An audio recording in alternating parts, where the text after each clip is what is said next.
20-minute rain delay before first pitch. Your Checkers weather report. Partly cloudy skies, a delightful 71 degrees.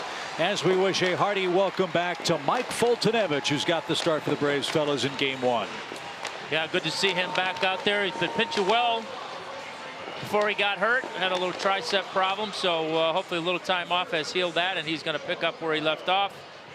Seeing 4 career starts against the Reds, 1-0 with a 2.31 ERA. So been good against the Reds, been good lately, and let's hope the little time off doesn't make him rusty. His 4 keys to pitching success tonight.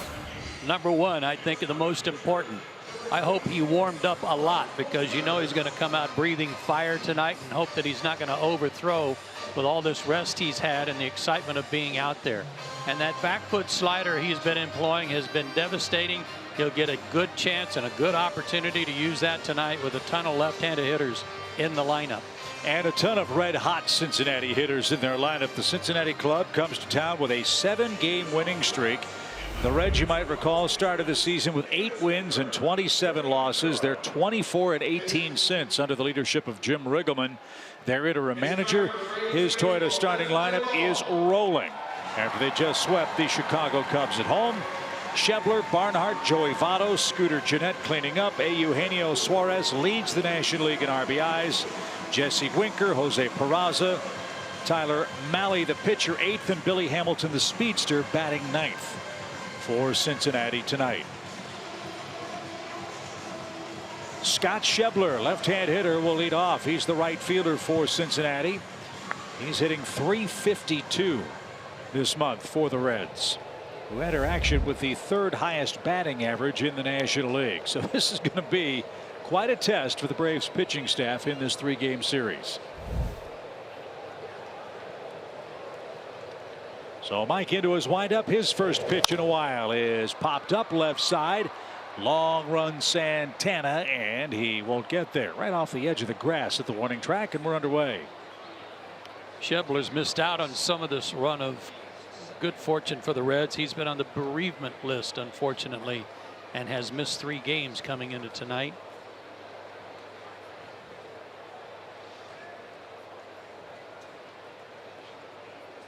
Schebler 9 homers, 28 knocked in. Leading off because he's gotten on base in 19 of 20 games. And a check swing. Paul Nauert says no swing, and Kerwin Danley agrees at third base. 1 ball, 1 strike.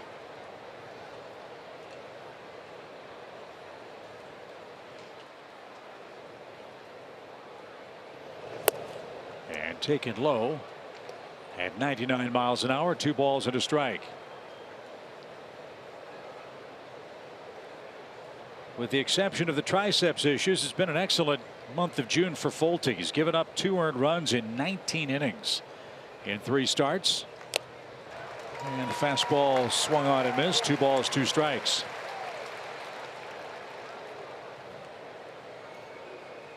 You hope for a lot of swings at that pitch tonight. That elevated fastball, tough to catch up to.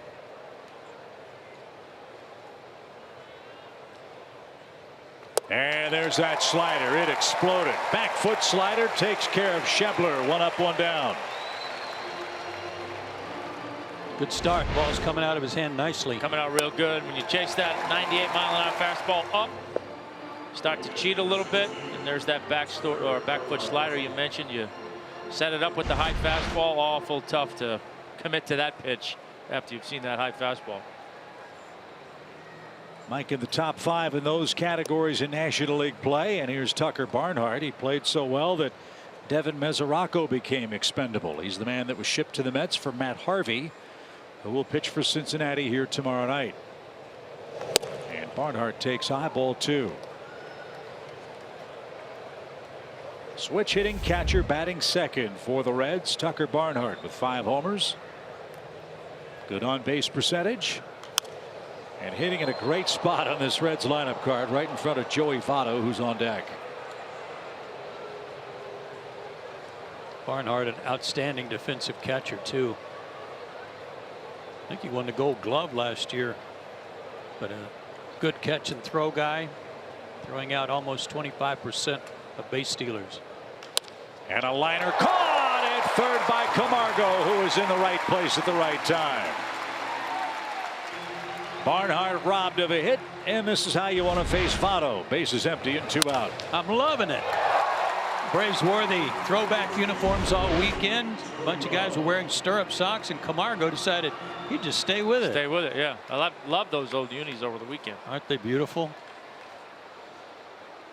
So here's Joey Votto, a 305 average. And something off speed had Votto taking. Votto always among the on-base percentage leaders. 57 walks. He's choked up on the bat. He's taken 2 quick strikes.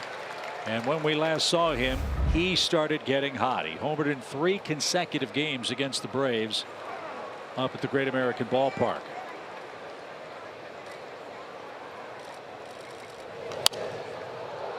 And Votto late on a 98-mile-an-hour fastball. Yeah, he's really ripping on himself when we were first in there, though, because he wasn't swinging the bat very well. But you got a real strong sense as that series went along that he was coming around.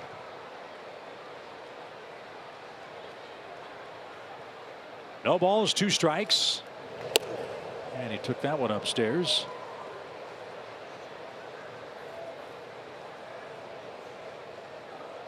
And Votto hit him in order. A solo home run on the 24th of April, a 2-run homer on the 25th, a 3-run homer on the 26th. And that just missed. 2 balls, 2 strikes.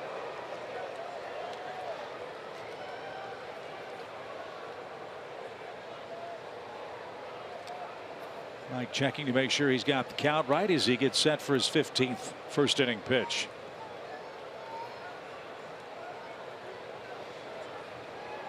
Deep crouch for Votto, the 2-2 pitch.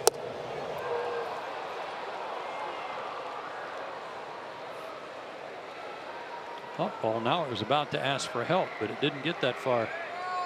Yeah, it looked like he was. Mike was working at warp speed after getting ahead quickly. 2 strikes. Votto's forced to full count. Votto's walked 10 times in his last 9 games. He's right on top of the plate.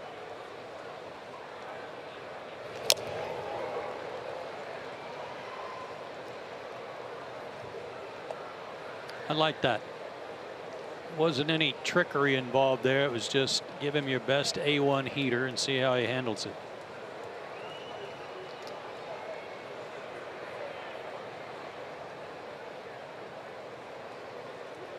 The 3-2 is taken. Fouled away. Beg your pardon. Full count still. Got a piece of it, but real late.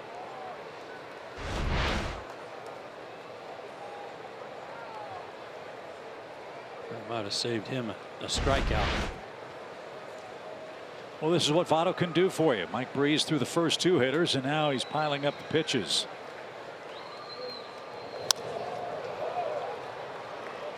And fouled away again. Well, that's what Joey Votto can do also, and that is wait till what seems like the last millisecond to foul off a 99 fastball.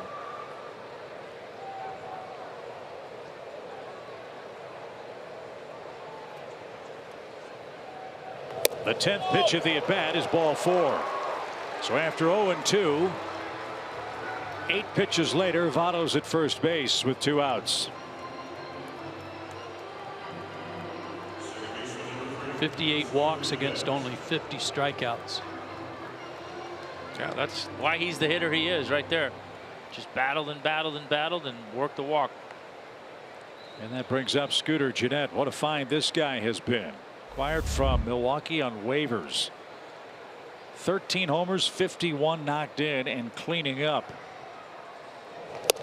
And he just took a strike. Gennett was the National League's Player of the Month for May. He hit .398 with 8 homers.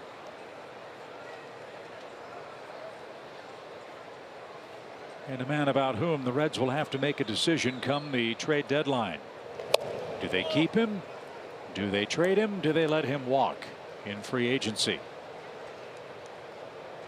Right now, Jim Riggleman's happy with his production, batting behind Votto.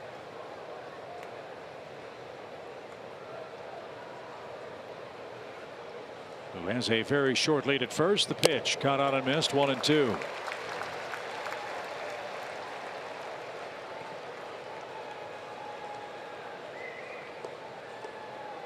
Mike has a world of options here for the league's leading hitter. Scooter Gennett at .332.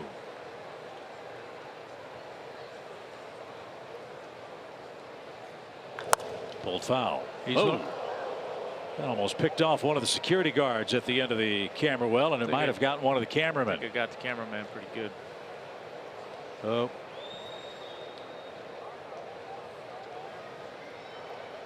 Yeah, Scooter saw that immediately, and the Braves training staff and the SunTrust Park medical staff down there attending to that camera person immediately. There's no netting for those gentlemen and gentlewomen down there. They've got to have space for the camera lenses, and apparently that photographer couldn't get out of harm's way in time.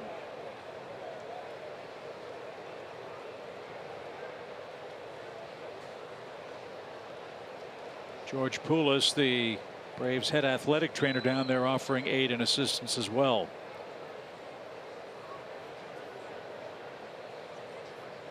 Paul Nauert's going to have a chat with Kerwin Danley to buy some time here about how they proceed, given that there's no net there, while these people tend to the cameraman. Yeah, the last thing you want to have happen is ball in play with everyone's attention toward the injured person and another person gets hurt. Yeah.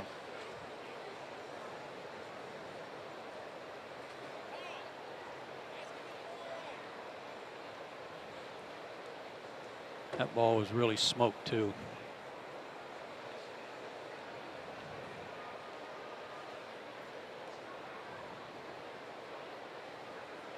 So Tom Woodring, the first base umpire, is over there trying to assess what's going on. Kerwin Danley is going to head over as well. He's the crew chief. I think they're trying to figure out if there's a way they can move the injured man, and they're trying to do that now. And I believe he's on his feet and being escorted into the Braves dugout.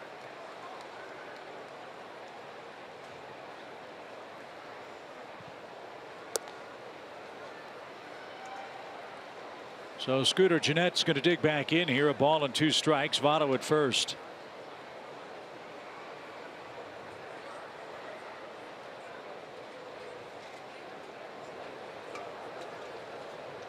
And here it is. Ground ball hit left side. And the throw to first is in time, and that takes care of the Reds in the first inning. A Votto walk, no harm, no foul. Nothing doing for Cincinnati. Here come the Braves in the bottom of the first inning.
.32 so far in the season, and a resurgent top 2 in the order gets things started on the Toyota lineup tonight.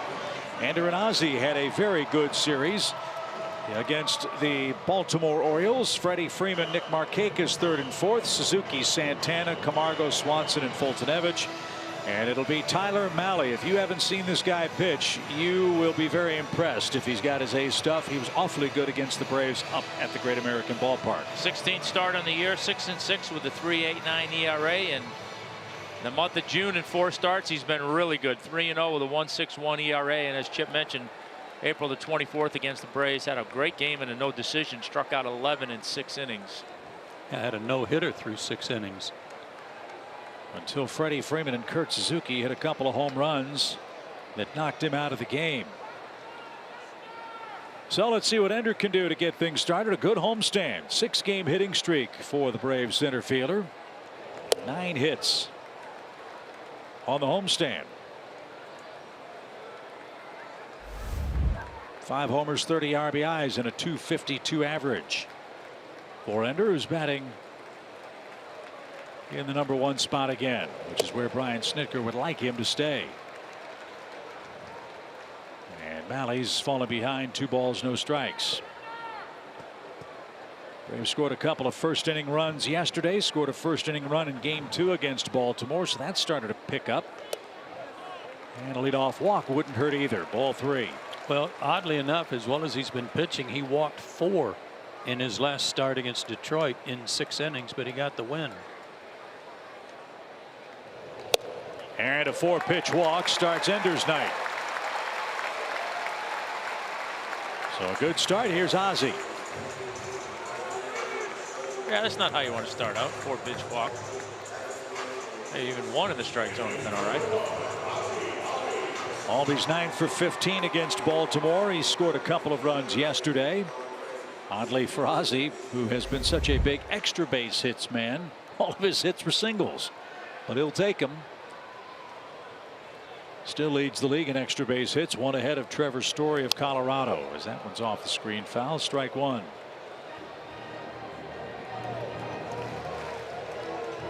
Two of Ozzie's 16 homers came against the Reds up in Cincinnati.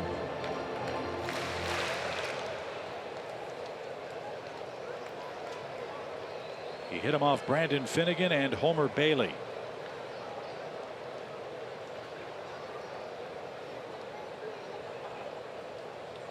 And that's upstairs. 1 ball, 1 strike. Mahle can range up to 94 miles an hour, but he likes to sit 89 to 92 and then break out the hard stuff if he needs it. That's kind of what we do up here. Exactly. But only after a long rain delay. 1 ball, 1 strike. And sprayed foul. 1 ball, 2 strikes. He's also got a slider, a good slider, and a changeup. Well, Joe Madden paid this guy a great compliment early in the season when the Cubs saw him. Called him stoic, competitive. He locates well. And Joe Madden said, you may not have heard of Tyler Mahle before, but if he stays well, you'll be hearing about him in the future. Well, the future's now for the Reds right-hander, who's 6-6 on the year. And part of what Cincinnati hopes will be a big 3 trio of Mahle, Sal Romano, and Luis Castillo, who we'll see in the series wrap up Wednesday. 1 ball, 2 strikes. And that straightened him up. 2-2. In that game against the Braves back on April 24th, he retired 18 of the first 20 batters he faced, and the only 2 guys to reach were on walks. And then, as Chip said, to start the 7th, Freddie hit a homer, Markakis doubled, and Suzuki hit a homer, and he was out of the game. Full count again. So let's manage along with Brian Snitker, shall we? Is Ender running here with a full count? Yes, absolutely. Big hole right side, big gap in left center for Ozzie. He is running, and the pitch is hammered. Fair ball down the right field line. Ender around second, on his way to third. Ball ricochets off the wall. He's coming around third. Throw to the plate is late. Ozzie 2/3 slides in, safe.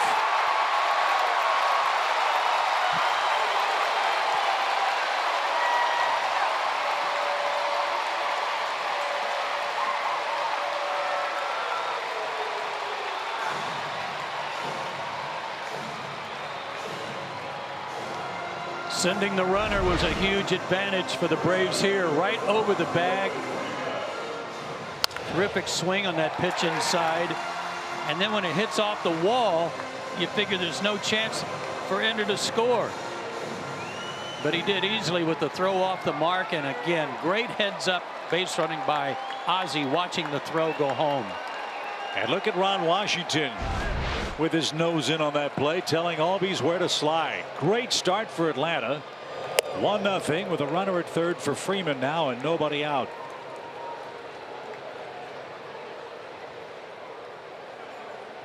The top 3 hitters in National League play are in tonight's game. Shift on for Freddie. And he lifts one toward left. Winker near the wall will not get there. It's 0-2.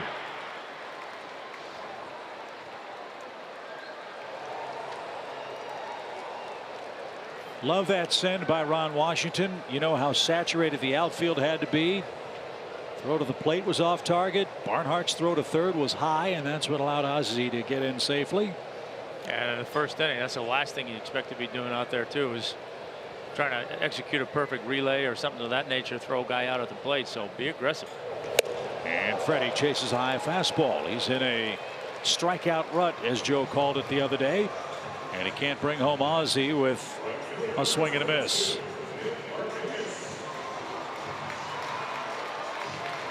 So 1 in, 1 on, 1 out. Nick Markakis is our Georgia Lottery hitting the jackpot feature.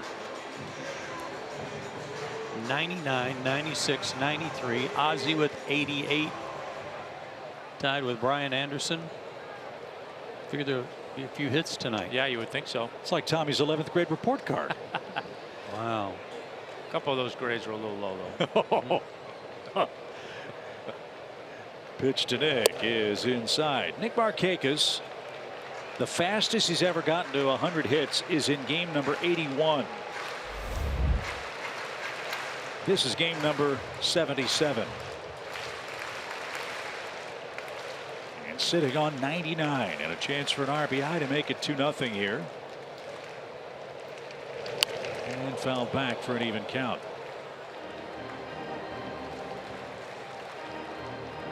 This guy has been so steady, so consistent, old reliable, I call him, and continuing to get tremendous support for the All-Star team, not just with Braves fans, but knowledgeable baseball fans all around the game. Yeah, I was going to say, I hope the love for the All-Star game continues, because he deserves it.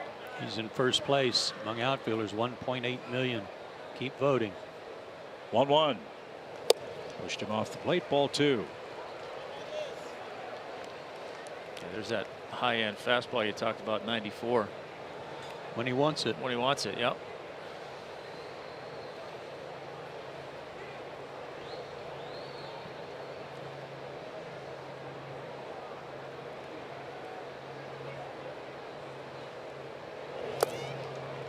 Nick didn't offer. Now he's in front. 3 balls and a strike with Kurt Suzuki waiting next.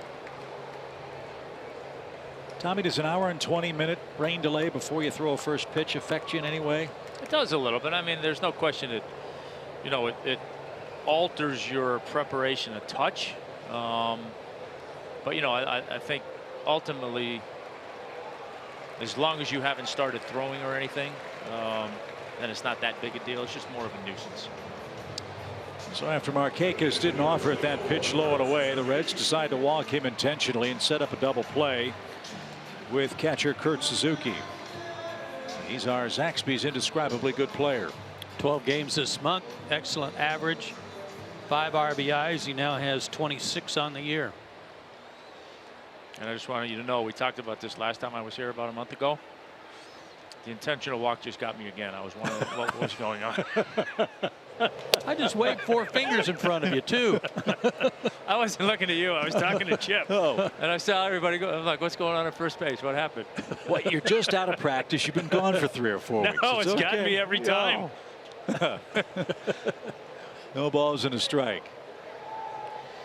From Tyler Malley. 1-0 Atlanta. And a fly ball to center. Billy Hamilton is there. Ozzie's got great speed. There's the catch. tag. He's coming home. Ball cut off. Sac fly for Suzuki. It's 2-0.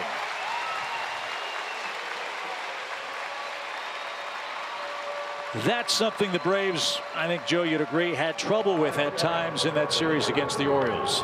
I think they've had trouble with it at various times throughout the year, getting that runner in from third with less than 2 outs.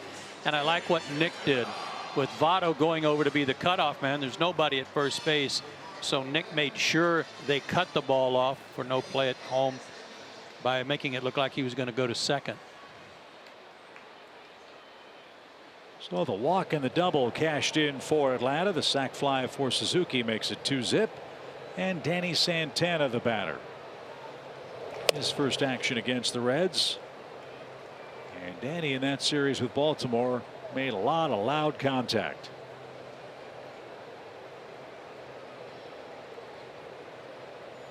'21st pitch.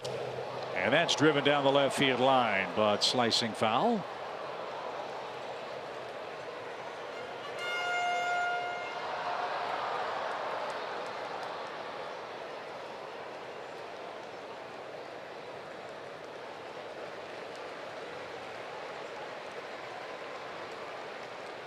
One ball, one strike.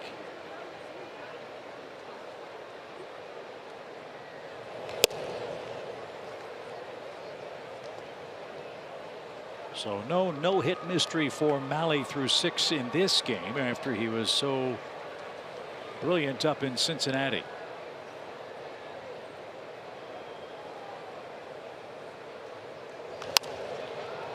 He was a 7th round draft pick by the Reds in 2013 out of Westminster, California. 6'3", 210.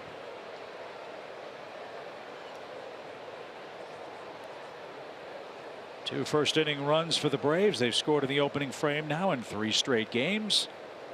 Nice long rest for Fultonevich as the 2-2 is swung on and missed.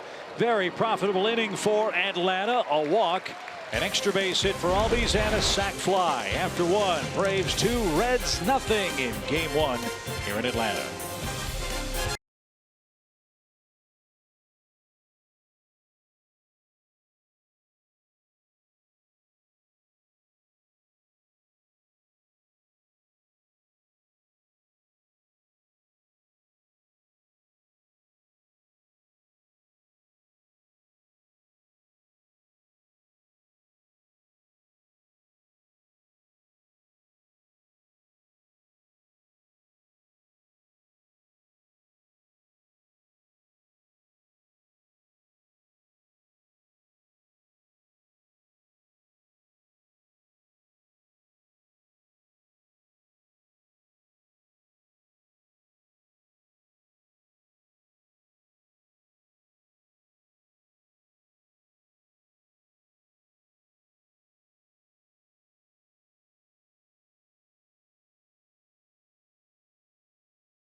Stake to an early advantage.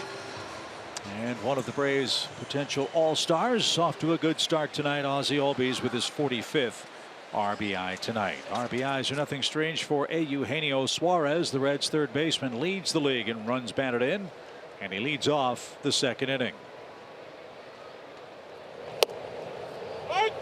Pretty amazing, guys. He leads the league in runs batted in after he missed the first 16 games because of a thumb problem.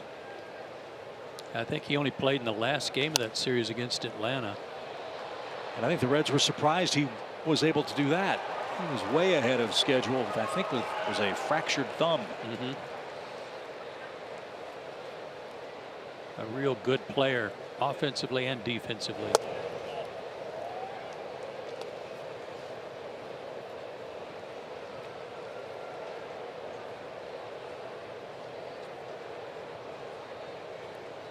Suarez not a homegrown Red. A terrific trade engineered by Cincinnati to get Suarez from the Tigers for Alfredo Simon before the 2015 season.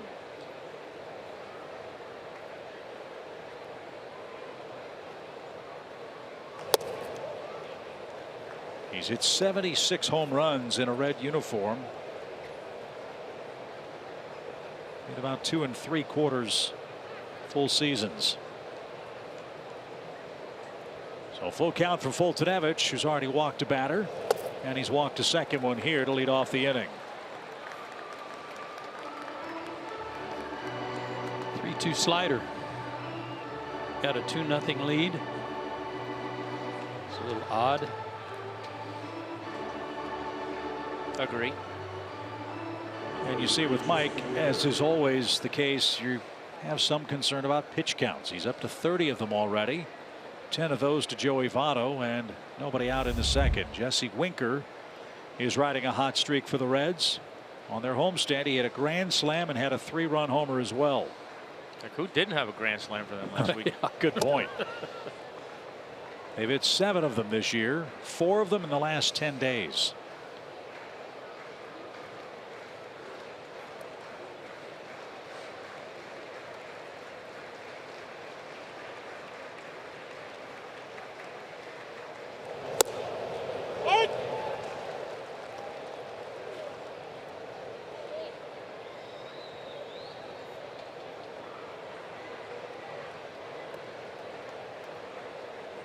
That's pretty good contact to damage ratio. 5 hits, 7 RBIs, and the 2 homers. Yeah.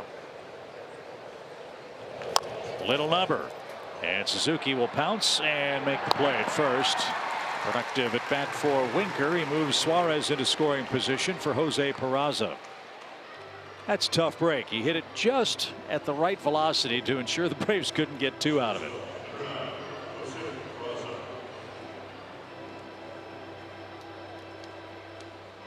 So here's Peraza, the former Brave farmhand, hitting .269.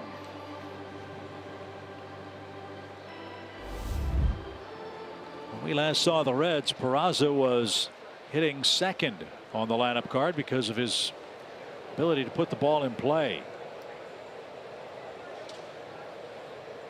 He went 42 plate appearances between strikeouts until Atlanta punched him out to start Game 4. They've tried him at leadoff too, because Billy Hamilton is still only hitting .214. He would be the ideal guy with his speed, but still having trouble stealing first base. So they've tried Peraza. They have Schebler there now. Anybody who can get on base ahead of Votto. Good slider, evens the count. Well, Peraza's gotten on base 23 straight games. 31 strikeouts, 16 walks.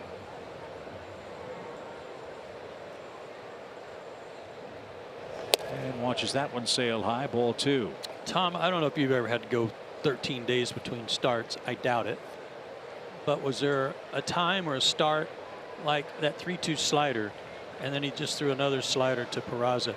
Was there a time where, let's say with your changeup, where you just thought to yourself, you know, I got a 2-run lead and I don't feel good with this thing, I'm going to just keep throwing it till I get the feel for it? Oh, no question about it. Yes.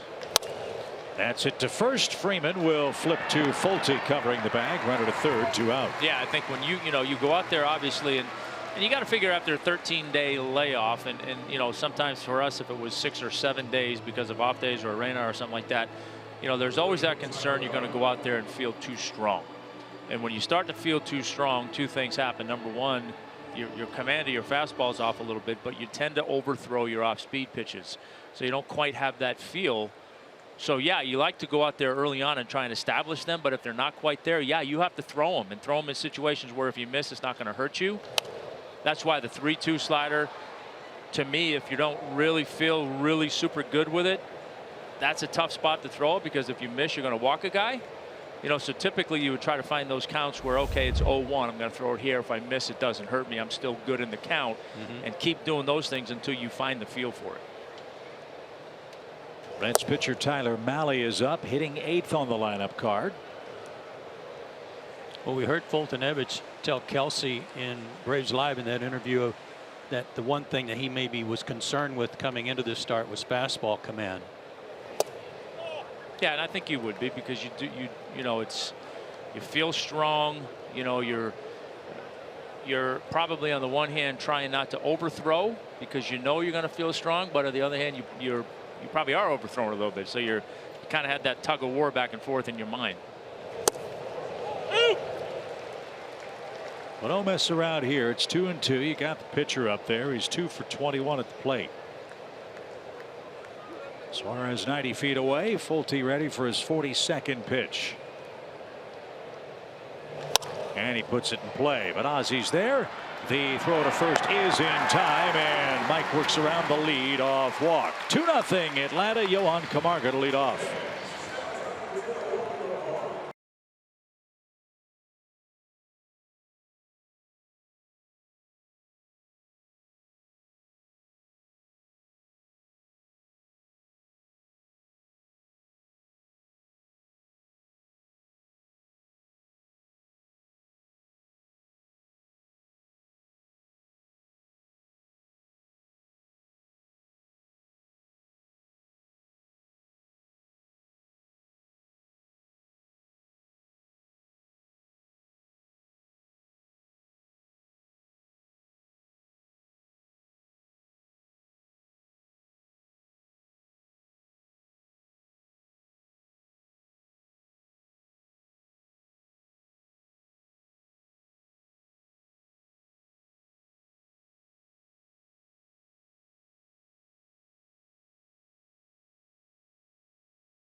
For the Florida Marlins at Yankee Stadium.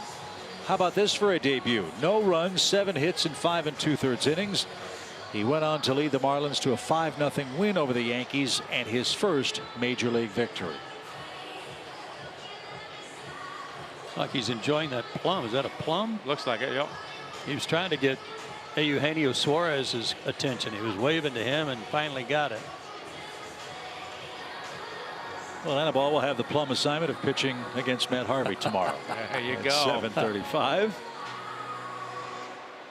Atlanta leads 2-0. Mahle was the final out, so he has a little extra time to get ready. Could be a profitable night for the Braves tonight. The Washington Nationals have the travel after their Sunday night baseball curse working down in Tampa Bay. They're losing 10-0 to the Tampa Bay Rays. Gio Gonzalez threw 62 first inning pitches.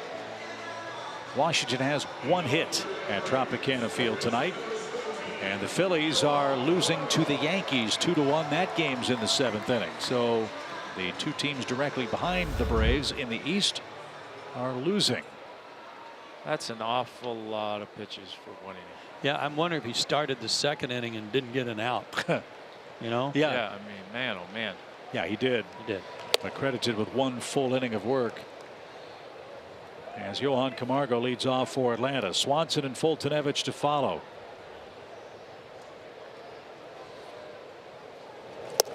Look up at Johan's stats on the board. 31 RBIs very quietly. Look, to me, this guy, he can hit. You know, he can hit a little bit. Does he? To left.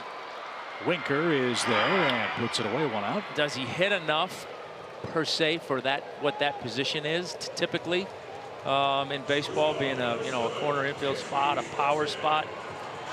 you know, I don't know. He might eventually. I don't know, but I guess to me that would be the only question on if that continues to be his position or if that continues to be the position that he plays for the Braves. Well, that would be the only question. 16 RBIs in June for Camargo. That's more than any other Brave this month. And if you take 16 RBIs a month, that gets you 90. Oh, no question. And that's why his average is up to 244. I mean, to me, he's that guy when he gets in the box. If you've watched him or you've studied him or you know anything about him as an opposing pitcher, he's a dangerous bat in that lineup because he has the potential to hurt you at any point in time. Milestone for Dansby Swanson here yesterday, his first pinch hit homer. And it was a big homer, a 2-out blast in the 8th inning off Brad Brock. And that gave the Braves some breathing room late in what was a 7-3 final victory. Dansby up to 7 homers on the year. And got jammed that time, fouled it off. 1 ball, 2 strikes.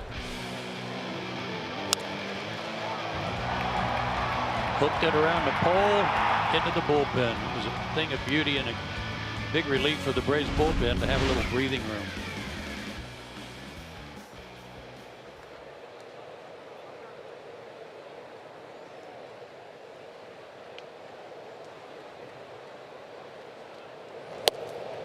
It stayed high. Boy, one thing about Malley and Fultonevich for that matter, they get the sign, they go right to work. There is no wasted thinking, if you will, on that mound. Fingers go down and he says yes and goes to work. Full count. 96-mile-an-hour fastball.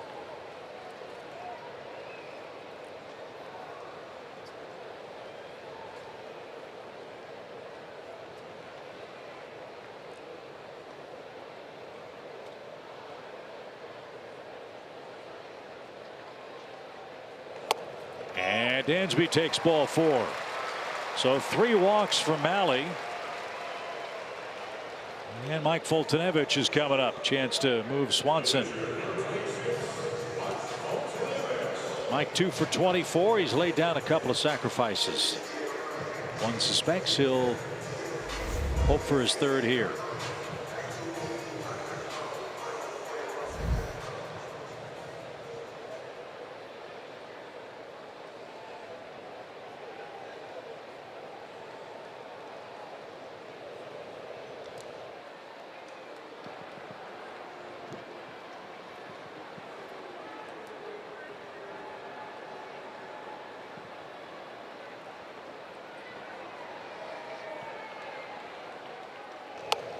Popped up. And it's going to be Suarez in foul ground at 3rd base to make the play. A little collision with Barnhart and Fultonevich, but no problem for the Reds' 3rd baseman, who is Johnny on the spot. And there's the 2nd out.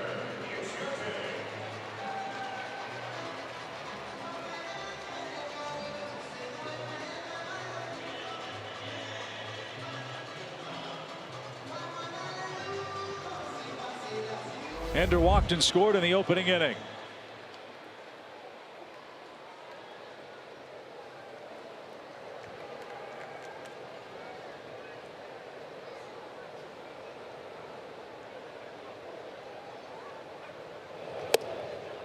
That's upstairs. 1 ball, no strikes.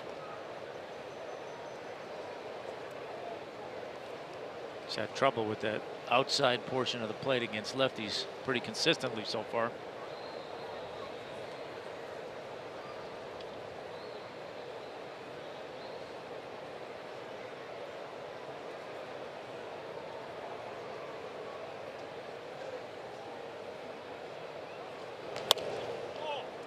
Up and away again, and now Barnhart's going to head out for a chat. Yeah, a little trouble getting the ball down too. Struck out 8 in that start against Detroit. Again, 6 innings, 5 hits, but only gave up 2 runs, 4 walks, 8 strikeouts, and both runs were on homers. That's Danny Darwin, the interim pitching coach. When the Reds made all of their managerial and coaching staff moves, Jim Riggleman appointed the interim manager. Danny Darwin was brought up to replace Mac Jenkins on April the 9th.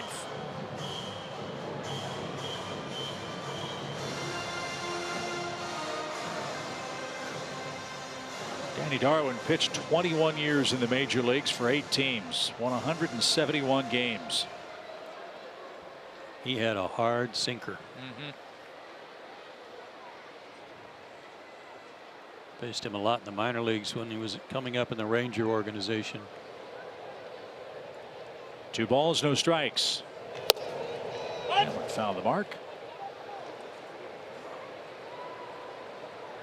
Didn't know this in 1990. Danny Darwin led the National League in ERA. That was with Houston.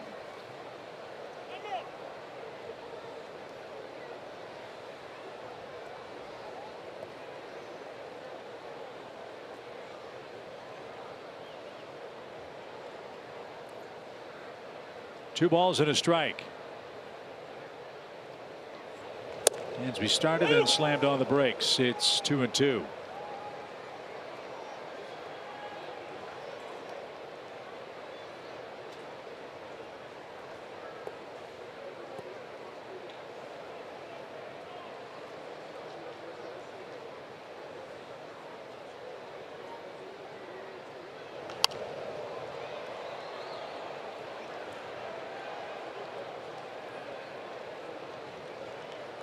Good to see Ender on a nice, comfortable, hot streak, hitting first. His timing's been very good with that adjustment he's made with his front foot.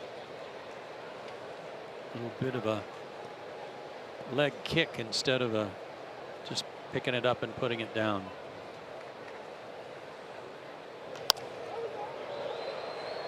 I've got him scoring a run in 4 consecutive games for the Braves, including a first inning tally tonight.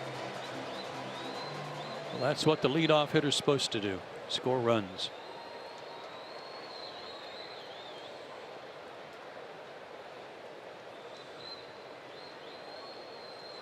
Two balls, 2 strikes again. Malley up to 40 pitches. And number 41 strikes out the Braves leadoff man. No runs, no hits, a man left. Billy Hamilton leads off the 3rd next.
Back leadoff men get things started. And it's always a key when you play the Reds to find a way to keep Billy Hamilton off the base paths, something that's been tough for opposing clubs of late. He's got a 7-game hit streak working tonight. I just took a look at Johan Camargo,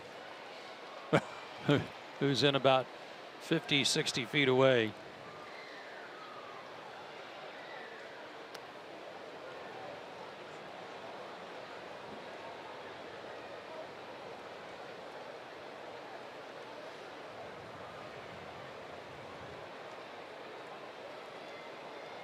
1 ball, no strikes for Hamilton. Ball 2. The so frustrating thing about Hamilton is he has such blazing speed. He will get into pop-up stretches and then he gets into strikeout stretches. But he hasn't seen a pitch worthy of swinging at yet. He's only walked 29 times. He's struck out an astounding 75 times this year.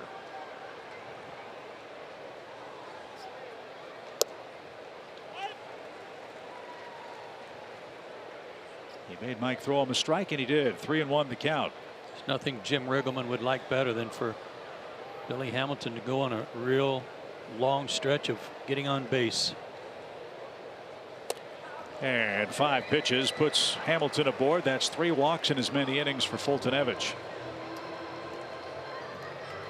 Second inning in a row, he's walked the leadoff man. 15 steals for Hamilton. Let's see if the Reds put him in motion. And here's Shepler, who struck out his first time up.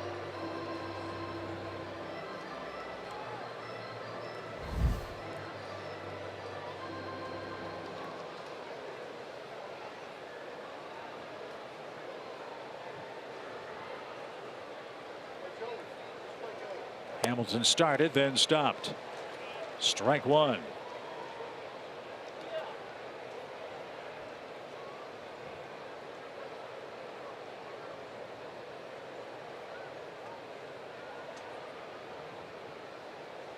Freddie Benavides is the Reds' first base coach. He had some instruction for Hamilton, who measures off a lead and is chased back. Reds as a team have stolen 35 bases. They're in the middle of the pack in the National League in that category.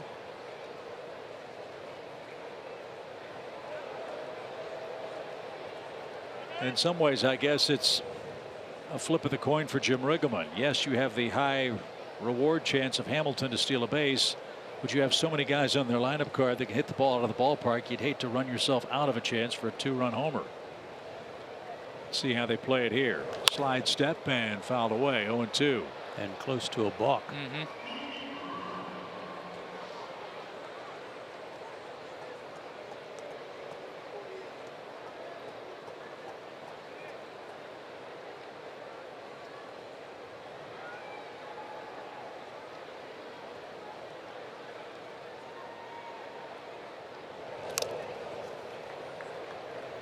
Got a piece of Kurt Suzuki, who wants a new baseball and will walk that a third of the way to the mound. Still 0-2. Perfect time to run. If you're Billy Hamilton, you just see the catcher get dinged right on the elbow or forearm. That wasn't his throwing arm, but you know that still hurt. Kurt's thrown out one of 19 would-be base stealers,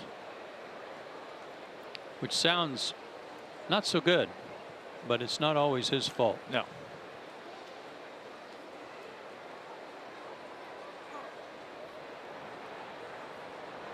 Decent lead for Hamilton. Not going, and it's grounded slowly toward Ozzie. He'll concede second base. And Hamilton at second. That cost Shepler an out. He's 0 for 2, and Tucker Barnhart the batter. If that ball had been hit a little harder, the Braves might have had a shot at 2. No such luck, as the Cincinnati catcher comes up for a second time. And don't, just because he's now at second base, don't ignore Hamilton. Change up your looks back. Make sure he doesn't get a good jump trying to go to third.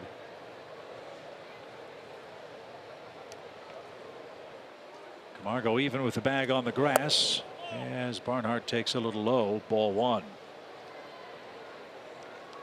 Joe, you were right about Barnhart winning the Gold Glove last year for the Reds behind the plate. Only the 3rd Cincinnati catcher ever to bring home that hardware.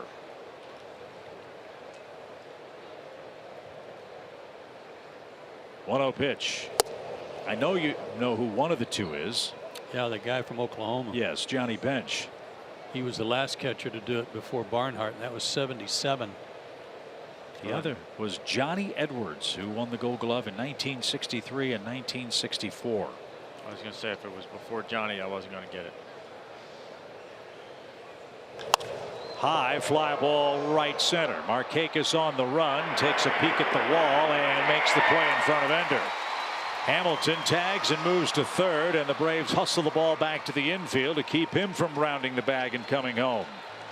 Park big enough to hold that drive, and Markakis and Ender almost collide. There's the second out, and Joey Votto's going to be up. Yeah, Nick had a beat on this the whole way. Ender was really running hard, and they were fortunate not to run together. Nick was not going to give up on it.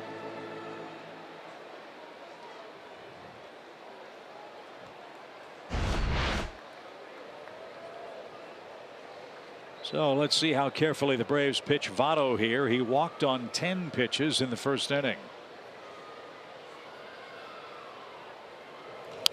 Went right after him, strike one.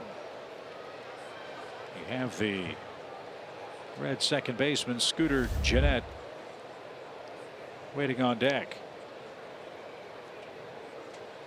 Pretty good middle of their lineup. Votto, Gennett, Suarez.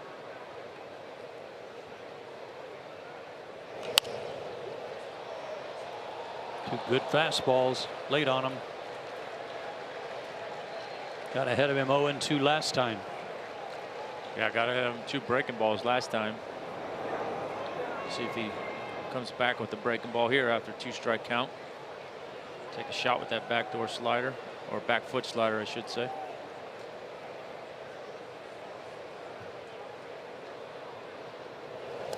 That's exactly where Suzuki wanted that ball. Did you see what he did with his catcher's mitt? Almost had it laying on the back point of the plate as Foltynewicz made that pitch.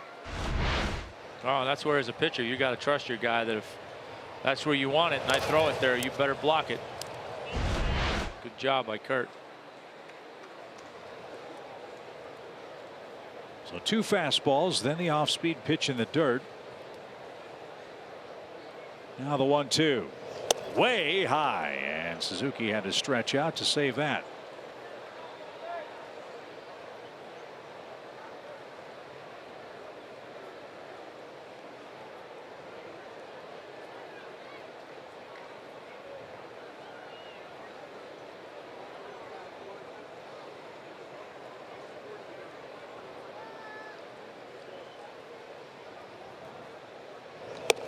Same result, full count.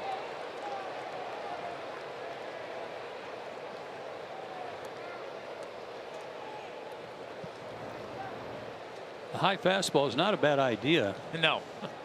But not the skyscraper fastball. No, that's where when he's going down and away to a lefty right there, that's where he's got to think in terms of sneaking that ball there, not overpowering it down there. And Votto takes a high slider. So he walks for a second time. First and third for Gennett, who could put the Reds in front with a long ball here. 4 walks for Foltynewicz. 2 pretty good at bats for Votto, though. Shows you why he's been the type of hitter he's been throughout the course of his career and turned his season around the way he has. I mean, he's got to make you make a pitch to get him out. And if you don't, he's going to take his walks. And he's so good at just fighting pitches off, fouling them off till he gets a good one. Runner at first is Votto. He takes off at the first move of Foltynewicz, and it's fouled back. As Joe said, real good 3-4-5 trio for Cincinnati. Pretty salty when you have the league's leading hitter batting in front of the league's leading RBI guy. That's what the Reds have in Gennett and Suarez. And he's chased that pitch a couple of times. 0-2. Gennett trying to make some history for Cincinnati. He could be their first second baseman to lead the Reds in hits, runs, and homers since Bid McPhee did it in 1886.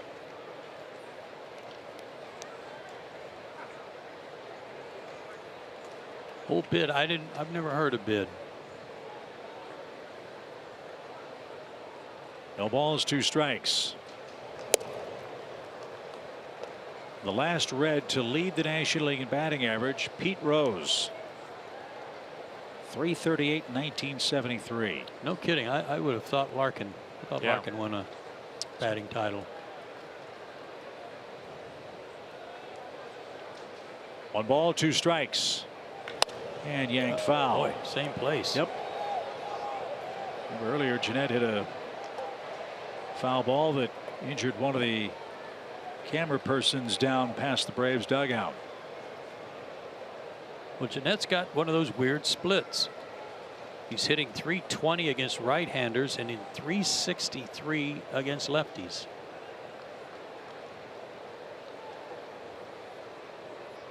Swing and a miss, and Fultonevich again works out of a big miss.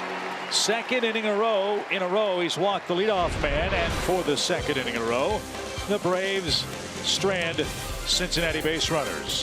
Home third coming up, still 2-zip.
Access and manage your tickets. Enjoy check-in offers, exclusive content, and much more. Download the MLB Ballpark app today. Joe, Tom, and Chip with you from SunTrust. After an hour and 20-minute rain delay before first pitch. Braves got 2 in the first inning off Tyler Mahle. And Ozzie Albies leads off the home third and pops out to the shortstop. 1 pitch and 1 out. And here's Freddie, who struck out in the opening inning. Yankees lead the Phillies 4-1. Philly batting in the bottom of the 8th inning. Still 10-0 Tampa Bay over Washington. And a breaking ball for a strike. Freddie torched the Reds for 8 hits and 18 at bats up in Cincinnati, including 2 homers.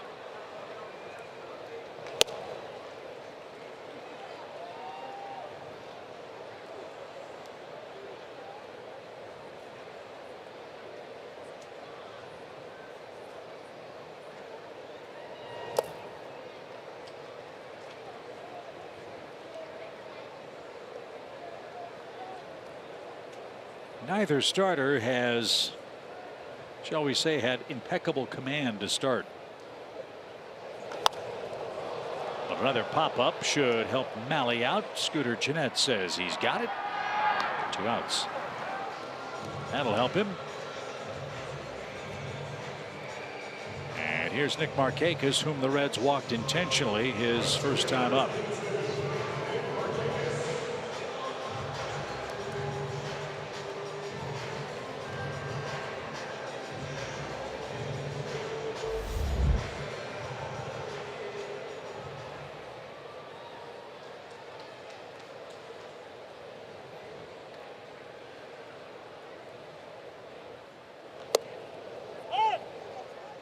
Now it says good enough. Strike one.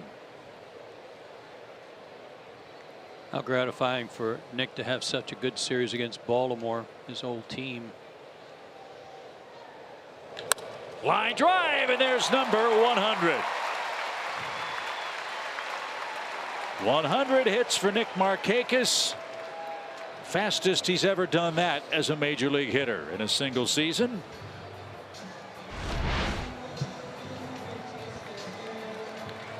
Boy, he's been lacing sliders. That one down. First player in the league to get to 100 hits, and Joey Votto even said, hey, nice job. What an accomplishment.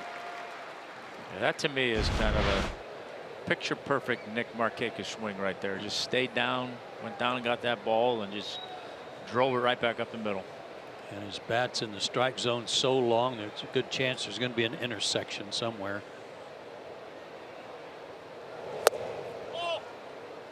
Kurt took a slider low, 1 ball, no strikes. He knocked in the second Atlanta run with a sac fly.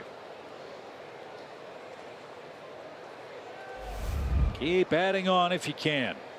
Braves have been so good this year with 2 out runs. Line drive into right field. That's down for a hit. Schebler up quickly. Nick round second, on his way to third. Throw off target. First and third, 2 out.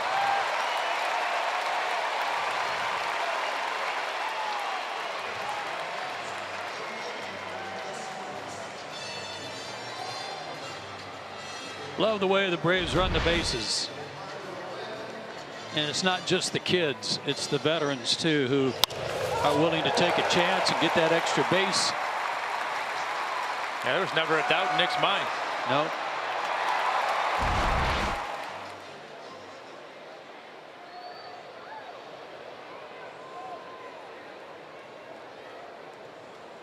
So Danny Santana, who struck out his first time hits. First and third, 2 away. The pitch is upstairs, ball 1. How about that last graphic? 44-point difference between the major league average and what the Braves are hitting with runners in scoring position.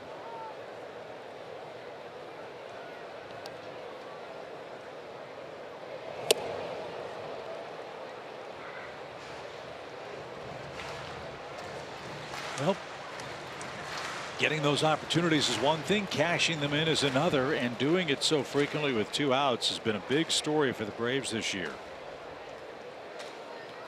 1-1 pitch. Fouled away. This year, Atlanta is hitting .287 as a team with runners in scoring position, and an amazing .268 with 2 outs and runners in scoring position. That is so demoralizing, I would think, to an opposing pitcher. For sure. 1-2 count. And foul back. Still alive is Santana.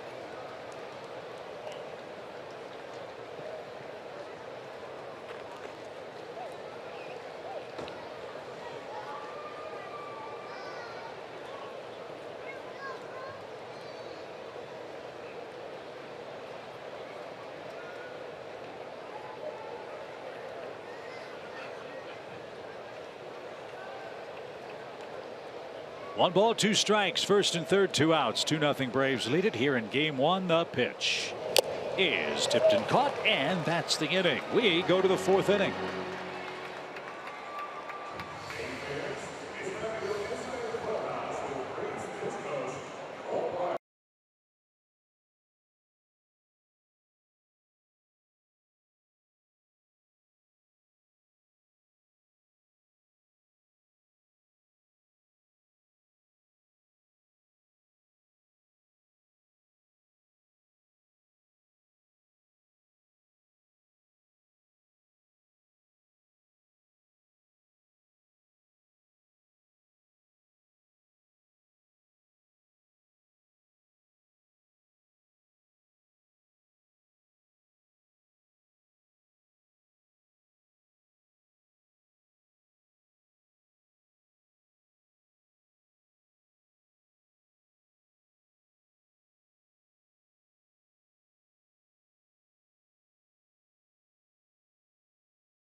throwing out the first pitch, and that is Dick and John Leinenkugel. And they even got a sweet souvenir. You have the ball with you down here, Dick. That's pretty cool, man. Yeah.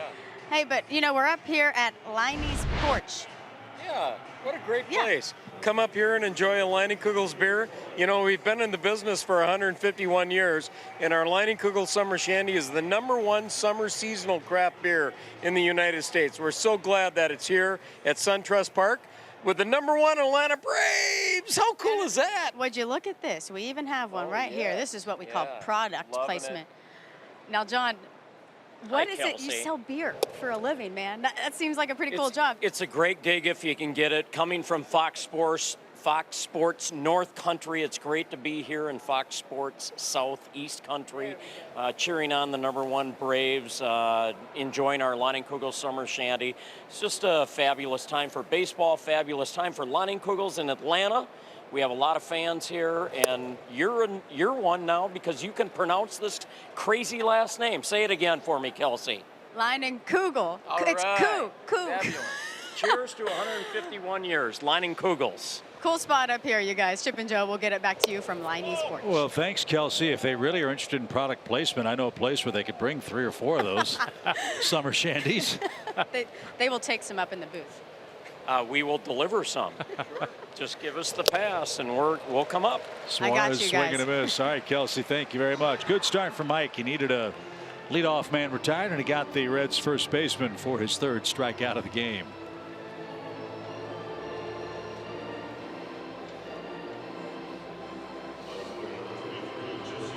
Here's Jesse Winker.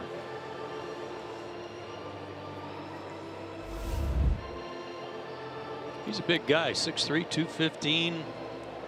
Was a supplemental pick for the Reds in between 1st and 2nd round. He had a good series, he and Schebler, in Cincinnati against the Braves. Ground ball to second. Easy play for Ozzie. And the pride of Olympia High School in Orlando. Jesse Winker is retired. There's the 2nd out. You mentioned the job that's being done by Jim Riggleman managing this ball club. Tom, you mentioned their record before he took over. He's a no-nonsense guy. He expects everybody to play hard. They also are practicing a little more. All those things are beginning to really pay off for the Reds. And hopefully they'll give him a chance to lift that interim label as a manager. To this stage of the game, he's earned it. No question about that. Sure has. I'm biased. I was fortunate enough to work with Jim when I was first starting out with the Cubs, and I've always said, you give this guy the horses, he will give you a chance. He's an excellent manager, great communicator, as you said, Joe, no nonsense. And Markakis on the run, won't get there, plays it on a hop and foul ground. He is out of the Cardinals system, and perhaps no one was more influential in Jim Riggleman's career as a Cardinal player, minor league coach, minor league manager than the late great George Kissel, who was like the Braves' Jim Beecham. And you know all about Beach and how great he was in the minor leagues and teaching the Braves way. Well, that's how Jim Riggleman was taught. Big Whitey Herzog disciple. And wherever he has been as a first-time hire or an interim manager, his teams have usually gotten better. Started in San Diego as a manager there, went to the Cubs, interim manager in Seattle, interim manager in Washington, interim manager here in Cincinnati. And that is not an easy job. No. Strike 3, easy inning for Mike Foltynewicz. That looks sharp and crisp. And Mike has his 4th strikeout, and he's coming up 3rd in the home 4th.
get rooms to go? You can go any way you want. Go style, go savings, go today.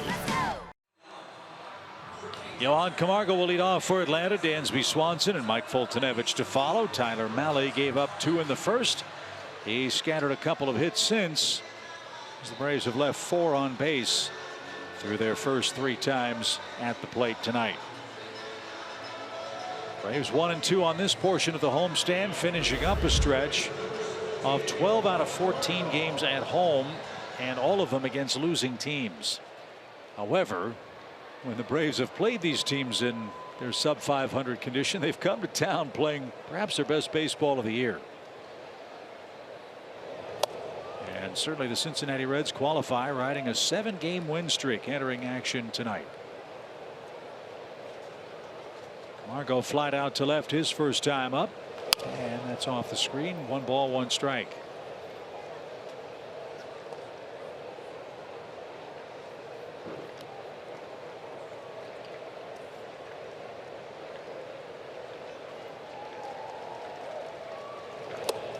There are a lot of different ways that Johan Camargo can help you win a ball game. Not necessarily with his speed. He's not that fast, but a switch hitter. Either side of the plate, he's pretty effective. Clutch hitter, and certainly a good defender at several different positions with that really good arm. What I like about Johan too, Joe, at the plate is, look, his average isn't where he'd like it to be, but he, like Joey Votto's, taking his walks too. Yes, he is. He's not just up there bailing and wailing with every swing. And there's an example. Full count. And he can hit the ball out of the ballpark. I just think to me, he's a kid that the more he plays, the more he understands what he can do with the batter's box, the better hitter he's going to be. Sharply hit toward third. Suarez gobbles it up and gets him by a step for the first out.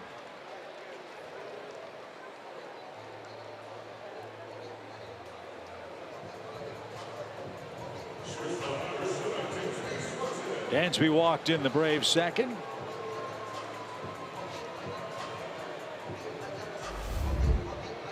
And he hits with 1 out.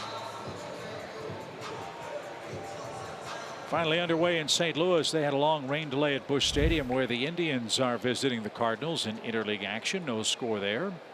Cleveland's won 7 in a row too. You figured with the Tribe it was only a matter of time, didn't you? They've got a nice lead built up now. Pittsburgh leads the Mets 5-4. That game's in the 9th. Well, the Mets just can't win for losing at home. They have had awful luck everywhere, but especially so at Citi Field. I think it's 13 out of 14 in the loss column. Something like that. With the Dodgers hitting those 7 home runs yesterday against the Mets, and the winning home run hit by Justin Turner, do you think he enjoyed that trot around the bases against the Mets? Man. 0-2 pitch. Just missed. Did you play with Turner when he broke in? No. You were gone. You know, I remember when he was first with New York, and he was just kind of a utility guy. He was just a extra man. He sure fixed that label. Changed his swing, got into that launch angle craze, and the rest, they say, is history, especially with the Dodgers. Miami winning tonight, beating Arizona 9-3.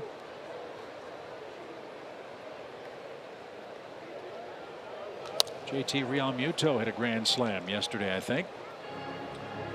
And the Marlins starting to play a little better. They just came home after a 5-4 Western trip. And Miami, believe it or not, 11 wins, 11 losses in June. So a great job by Don Mattingly to keep that together. And that's with Urania on the DL. I have to have Chan look it up. Shelby Miller was supposed to start that game for Arizona. His first game back since Tommy John surgery. First big league game since April of 2017. If there's a player I'm really rooting for to have a great comeback year, it's Shelby Miller, who pitched great for the Braves, got no run support, and had a terrible 1-loss record. Right. and then went to Arizona and got hurt. Well, you figure he was pretty excited, pretty jacked up about pitching in Miami. Remember, he came within an out of throwing a no-hitter there. Yep. 2 balls, 2 strikes. And another chance for Suarez at third. Perfect throw, close play, and Dansby just out at first. Good hustle by Swanson, but he's out number 2. Shelby Miller, 3 2/3 innings, 6 hits, 5 earned runs, 5 strikeouts, 85 pitches. And at this point, look, Arizona wants to win every game, but more importantly, how will Shelby Miller feel tomorrow? Well, 5 strikeouts. Must have had good stuff. Maybe not the consistent location that you would want, but like you say, hopefully feels good tomorrow, and he's on his way to a successful comeback. 2 quick strikes for Fultonevich. Malley looking for his first 1-2-3 frame. We're in the 4th inning. 2 first-inning runs for Atlanta. So far, they've stood up.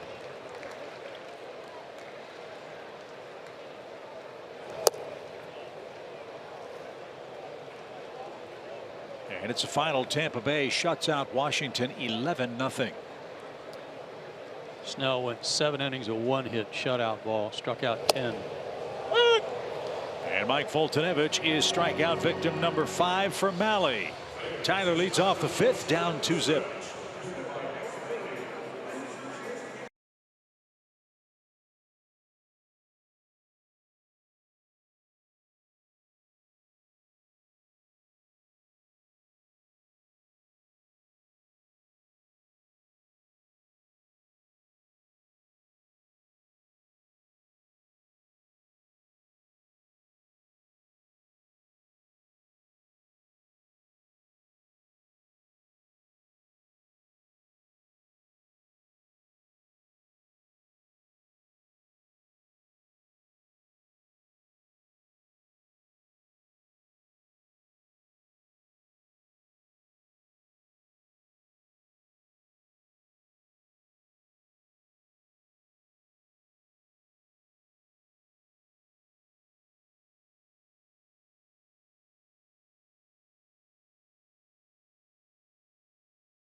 Continues on Fox and FS1 with a full slate of matches. It all kicks off at 9 Eastern with France taking on Denmark.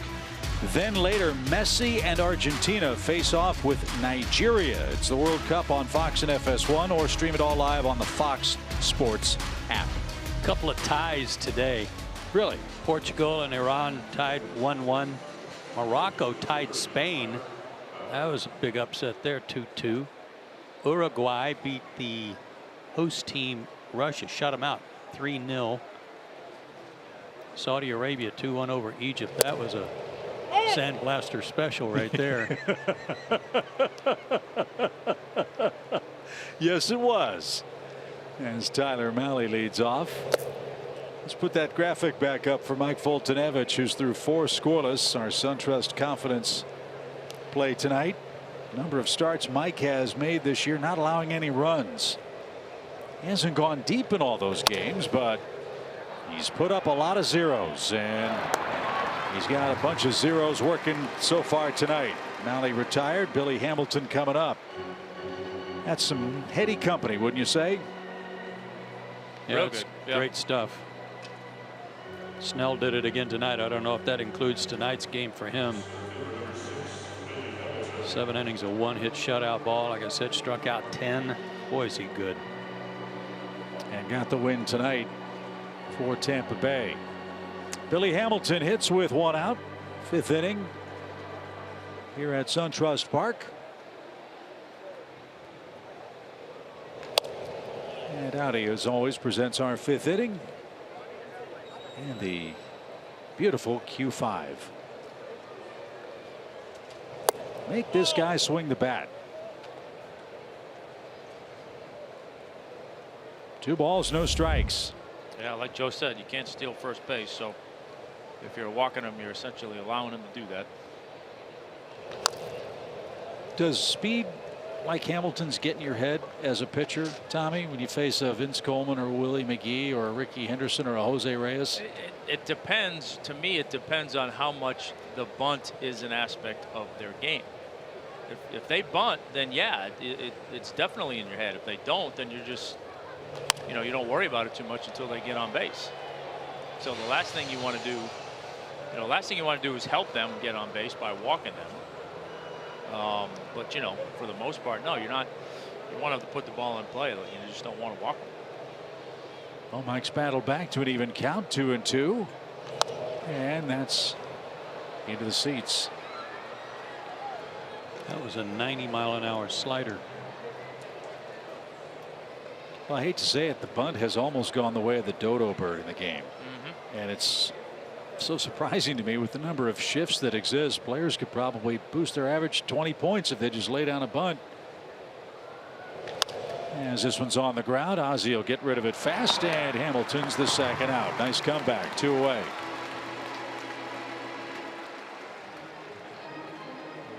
Six straight retired by Fulte. Top of the order, Schebler, who's 0 for 2.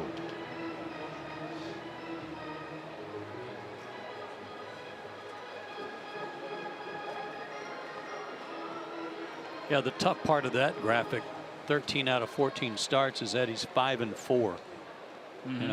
Lack of run support, lack of a key hit here and there that might have helped him out. There's a first pitch rocket off the bat of Schebler, and that one into the chop house. Waiter, there's a fly ball in my soup. Number 10 for Schebler, and the home run hitting Reds have struck for the first time. It's a 2-1 game. He chased the first pitch fastball out of the zone his last time up, and I think he got one in the zone this time. First time up, he went after the first pitch and fouled it off, but he didn't miss that one. You're right.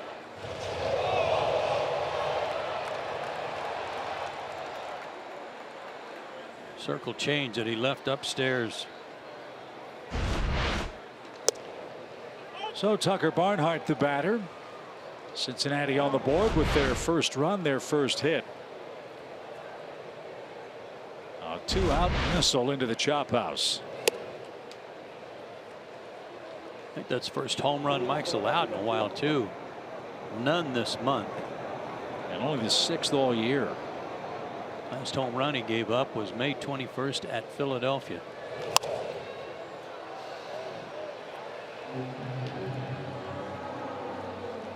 Well, get Barnhart and get the bats back in play. It's a 1-run game.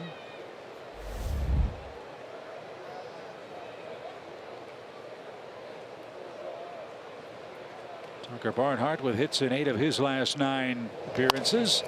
Rounds one off Freeman's glove. Ozzie recovers, throws to the pitcher covering the bag, and a real good play ends the inning. A 426-foot homer by Scott Schebler cuts the Atlanta lead in half.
Freddie Freeman, the first two names I mentioned, got on base and scored the first and second and only Atlanta runs.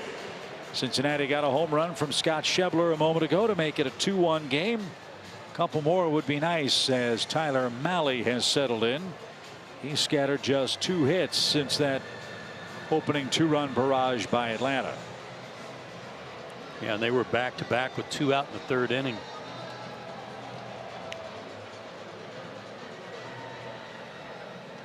As Joe said, you do not want to end up in the Cincinnati bullpen the way they're pitching right now, trailing by a run or 2, so keep on adding on if you can. Cincinnati will have Votto, Jeanette, and Suarez coming up in the 6th. Atlanta's bullpen is busy, and Foltynewicz has completed 5 frames. The pitch is hammered foul past first, strike 1. Looks like Lucas Sims throwing, and it is.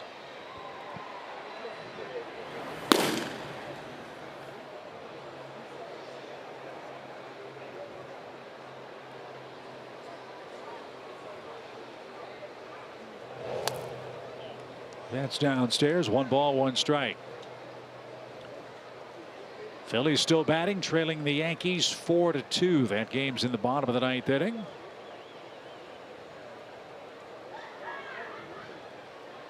The 1-1. Slashed foul. 1 ball, 2 strikes.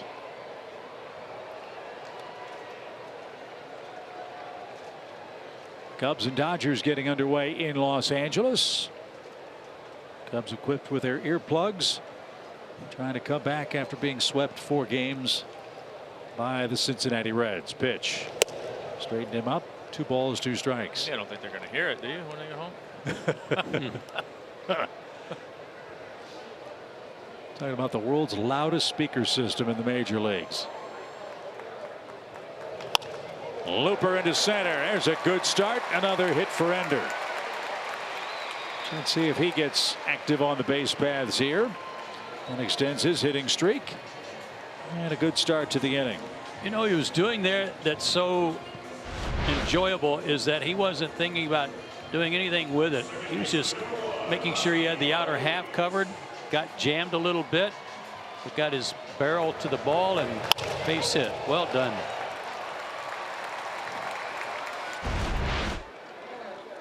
Trusted his hands. Ender with 20 stolen bases. Let's see if he's moving early in the count. Albies doubled home a run in the first. He showed bunt and took high. Ball 1. Barnhart's thrown out 7 of 23 would-be base stealers this year, and Mally's got a good fastball, so the old cat and mouse game in effect here. Let's see what Brian Snitker tries to do. Ender no longer the stolen base leader with 20.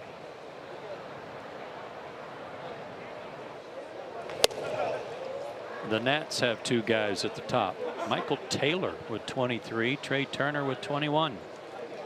Yeah, Taylor had a 13-game hitting streak in the last couple of days working for the Nationals.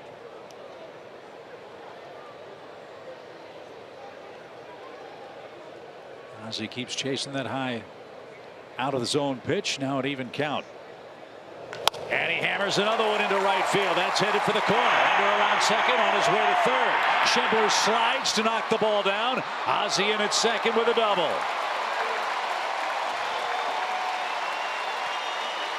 Boy, Schebler went all in on trying to knock that ball down before it got to the corner. He came to a sliding stop.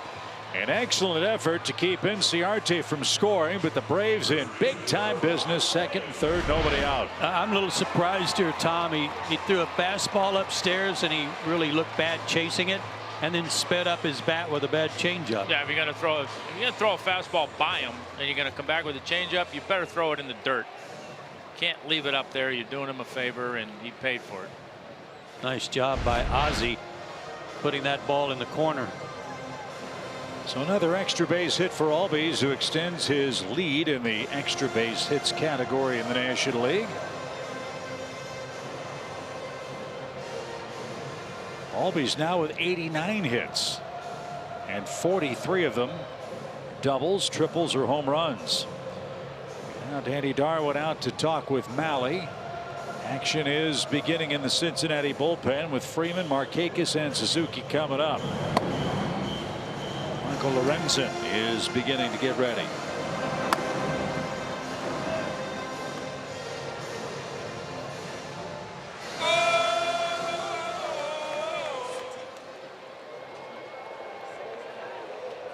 Freddie struck out in the first, popped out in the third. A hit gets 2 more runs. Ground Sac ball. fly, ground ball. Yeah, sorry, Chip. Ground ball get you 1.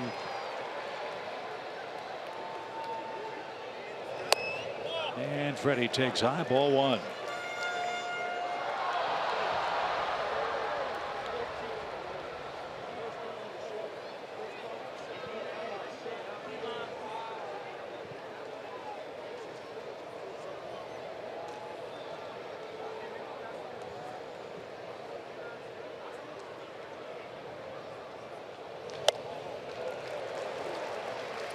They went back to a spot where they got Freddie to strike out back in the first inning. Up and away, chased a bad ball.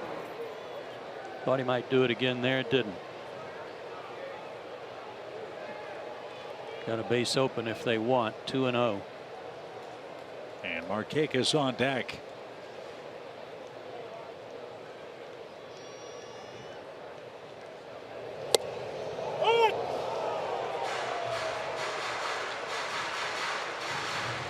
Malley got the call. 2-1.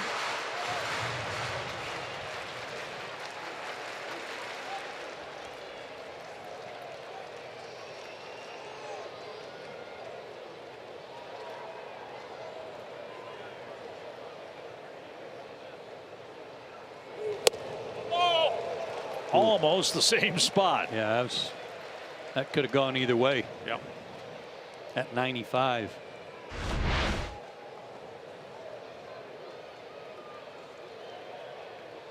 Nice try by Barnhart, but now Freddie has a 3-1 count.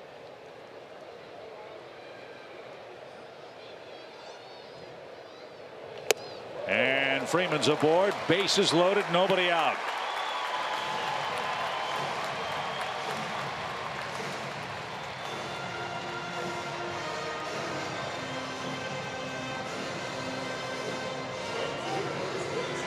Third walk for Malley. One of them was intentional. And now the Braves set up for a very big inning.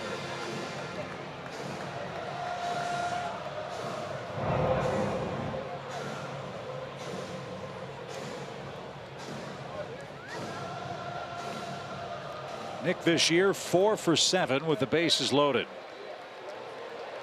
That's a .571 average.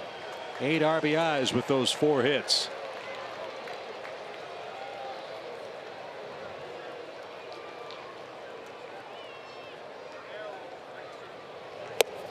Ball 1.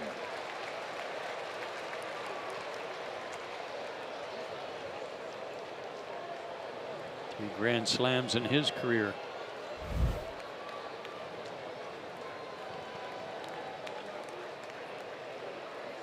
Suzuki, Santana lurking as well for Atlanta. Ender, Albies, and Freeman third to first on the bases. The pitch. Ball 2. And to your point, Joe, that you made earlier, if there's one thing we've seen from Malley tonight that we didn't see in Cincinnati, he's been up in the strike zone a lot. Yeah, and I'd like to say that he's probably out of gas, but he's throwing harder than he has all night. That was another 95 fastball. Maybe that's the problem. He's overthrowing.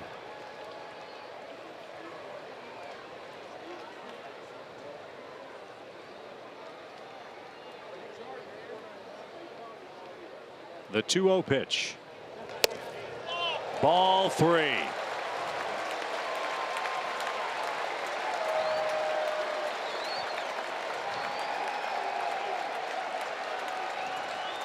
I would assume this would be a very small strike zone for Nick Markakis.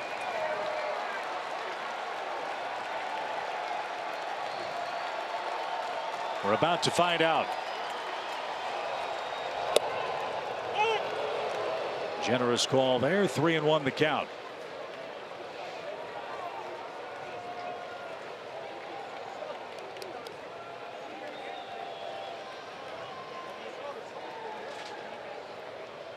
But yes, you've shriveled it down to about the size of a grapefruit.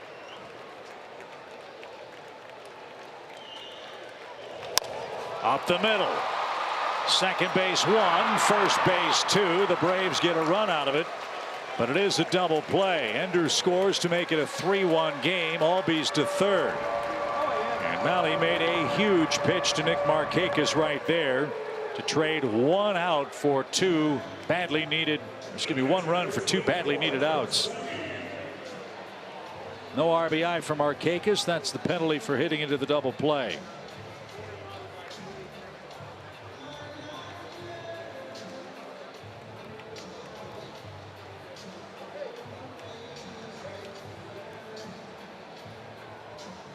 That is some kind of pitch and some kind of sequence for the young Reds right-hander. Yeah, he clutched up there, made a good pitch, got a ground ball.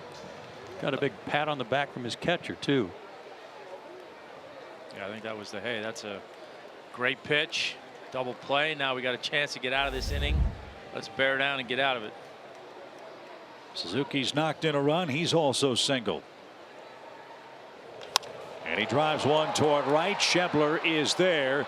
And what could have been a big inning, Atlanta settles for 1, but they'll take it 3-1 after 5 complete.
Game homestand, and you guys have taken home field advantage to a whole different level. The attendance has been absolutely phenomenal this entire homestand, and that is the focus of our landmark. Always best, always features. So they ended that last homestand with 3 straight sellouts, all over 40,000 people. And look at the numbers put up this past weekend. And Saturday marked the 7th sellout of this season. The Braves are averaging over 32,000 people per game. So guys, to summarize, the Braves have something really special going on here. SunTrust Park has been very special all season, and it's definitely something that you want to be a part of.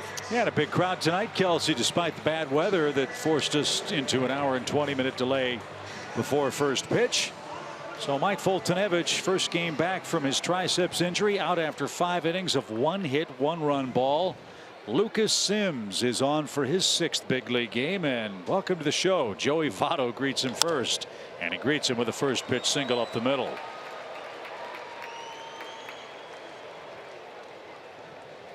Lucas got called up a couple of days ago. This is his first appearance.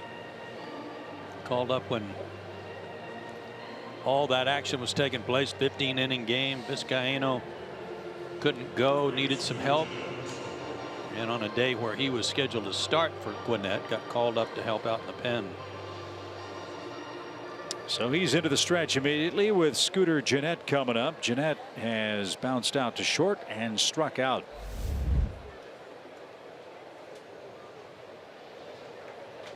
Braves 3, Cincinnati 1. We're in the 6th inning of game 1. And that's taken a little low. 1 ball, no strikes. So, fellas, your thoughts on Foltynevich's performance? Again, his first game back since June the 12th. Not much to complain about. I mean, obviously maybe a little bit off in terms of the number of walks, but I think the rest of it would indicate he had really good stuff. Strikeouts, only 1 hit. So, you know, all in all, pretty good, I would think. So the Braves bullpen's got to get 12 outs tonight. First man out of the chute is Lucas Sims. He's got a 2-run cushion to play with as Votto has a short lead at first. And the pitch is downstairs, ball 2.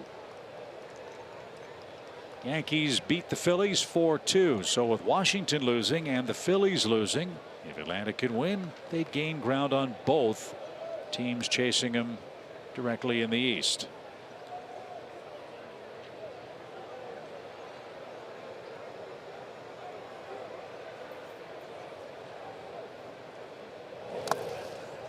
Nice stop by Kurt.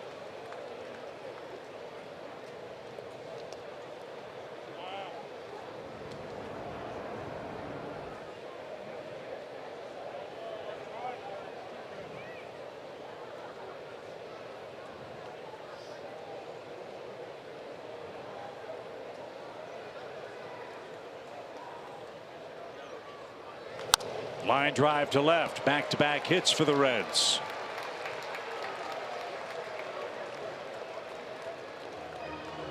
And now you've got real trouble because the RBI leader is Eugenio Suarez, and he's itching to get in on the fun. He's walked and struck out. Well, that was pretty nice piece of hitting here by the league's leading hitter coming in. Picked that one.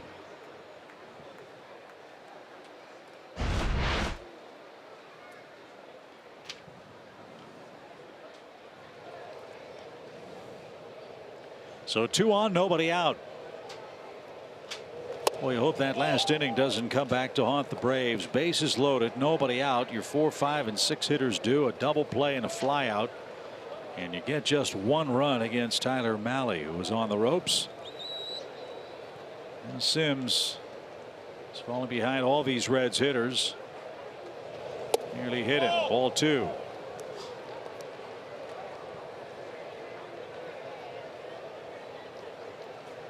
This is Lucas's 4th stint on the big league roster.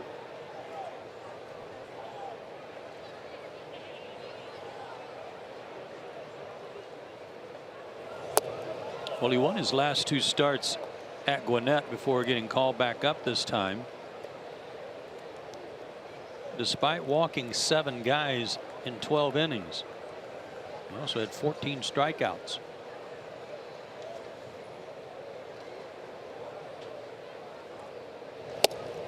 And you take it back 3 starts down in AAA. 17 innings, 13 walks for Lucas. And he's in jeopardy of walking Suarez here. 3-1 count. Ground ball. That's going to sneak past Swanson. And Cincinnati's got him loaded with nobody out. So turnabout appears to be fair play here. Suarez guides one through the left side. And Jesse Winker is coming up. And you know what he's thinking about? Something the Reds have done an awful lot. He's thinking about a grand salami right here. The Reds have 7 of them this year, 4 of them in their last 10 days. And 3 straight hits to start the inning. Something else they've done besides just hit homers and grand slams, they've gotten double digits in hits. You see there more than anybody in baseball in terms of grand slams, but they have 10 hits or more in 6 of their last 7 games and 32 total. That's the best in the National League. So what Folty did to hold them to 1 hit was pretty impressive. Nobody up in the bullpen.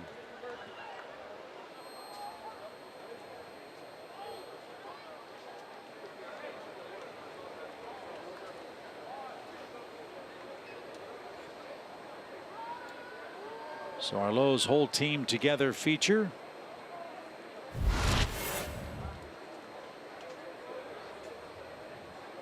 There's that stat Joe was talking about. Braves on that list as well. They have but 4 tonight. But 3 of them have come back to back to back to start inning number 6.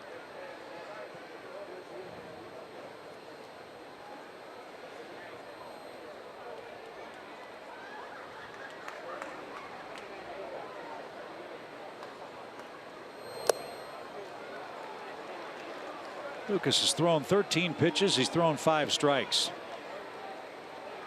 Yeah, struggling to find the zone for sure, but you know, take a page out of Malley's book right here. Make a pitch, try and trade a run for a couple outs, and keep the inning under control.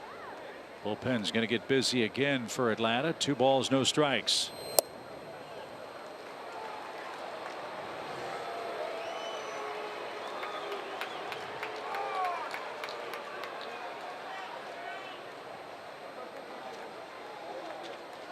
Don't just lay one into this guy. He's got 5 homers. And not close. Sims has not retired a batter. He just walked in Joey Votto. And Chuck Hernandez will come out for a visit.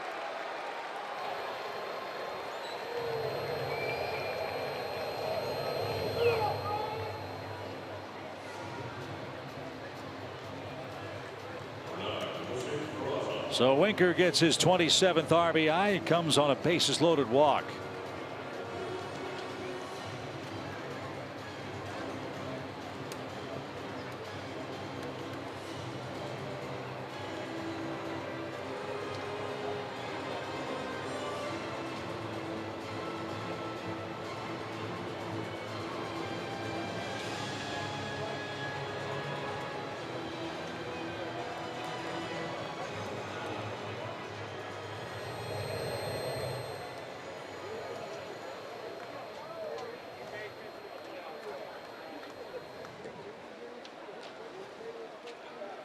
So here's Peraza.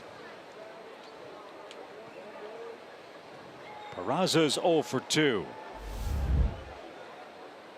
He has hit into 8 double plays, surprisingly, despite his speed. Infield fly is going to take care of him. It's actually on the infield, which is refreshing. That's a big first out. Boy, he went after the first pitch, too. That helps. Yeah. Yeah, it's always kind of a little bit of a dilemma, it seems, when a guy can't find the strike zone. Just walk the guy in on 4 pitches. Pitching coach comes out, you know you're probably going to get a fastball. Yeah. Right down the middle of that first pitch. And you miss it. And you miss it. And it's always that dilemma. All right, well, he's just walked the guy in on 4 straight. Do I take a pitch, or do I bank on he's going to try and get ahead of me and throw one down the middle? This is Adam Duvall. He hits for Malley.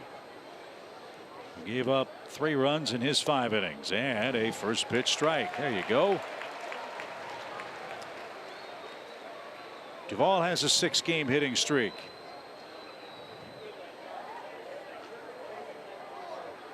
Bad batting average, but 12 homers.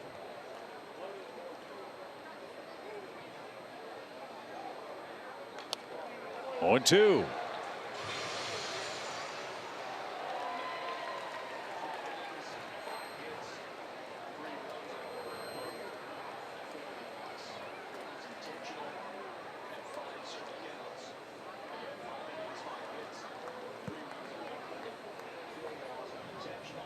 Billy Hamilton's next. Duvall, the pinch hitter, behind 0-2. Red at every base in a 1-run game.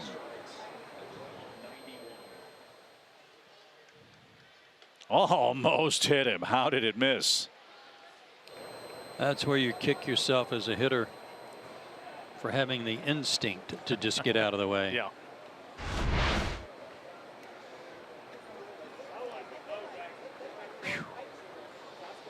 There's a break.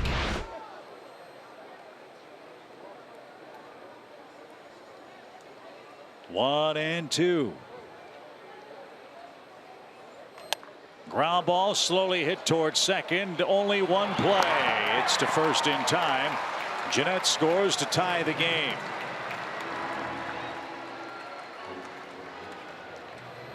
So Suarez to third, Winker to second.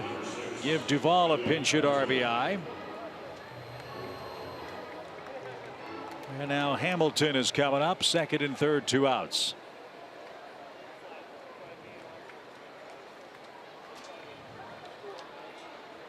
Hamilton 0 for 1 with a walk. Camargo in at third just in case Billy thinks about a bunt here. And Suzuki handcuffed on that pitch, knocked it down, ball 1. Crossed up, I would say. I think he's going to give him the leeway here. Paul Nauert with the common sense approach, I hope. He's marking something down. Maybe a note that. Yeah, that's a cross up. That's good recovery. Yep. Oh, he's going to charge him a trip. Usually with an obvious cross up, they won't. Yeah, that's one of the mound visit rules. If there was a cross up to help avoid injury, you're not charged a visit. But one apparently charged here. The pitch way outside, ball 2.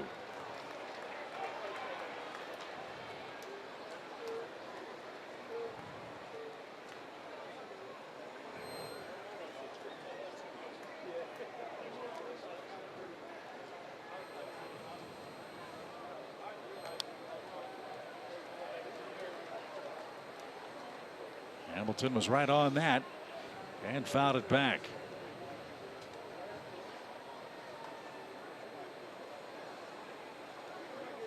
A 3-3 sixth inning game, and the Lucas Sims pitch is fouled away. Now he's a strike away from retiring Cincinnati.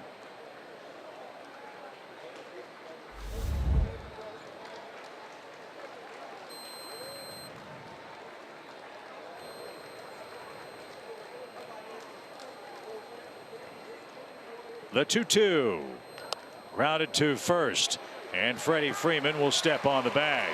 Well, Cincinnati got 3 straight singles, a bases loaded walk, and a ground out. Could have been a lot worse. Braves and Reds tied.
For the middle of the 7th, it's the stretch presented by Rooms to Go. There's a look at Michael Lorenzen, part of a much improved, finally healthy Cincinnati bullpen.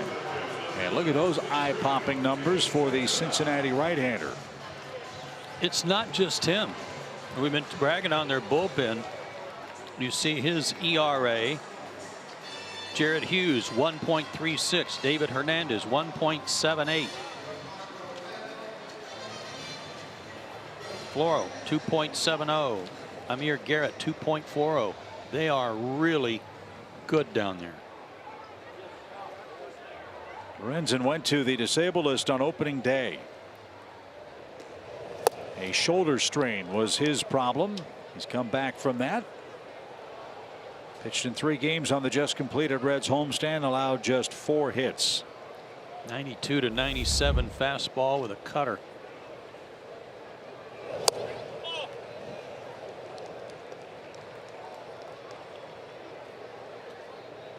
Michaels 6'3", 217 out of Anaheim.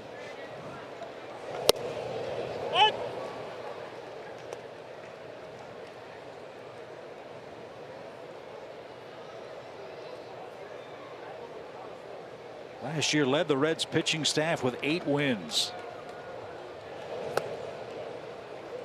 He led their staff with 8 wins, and he did not start a single game. Wow. That tells you all you need to know about 2017 for the Reds.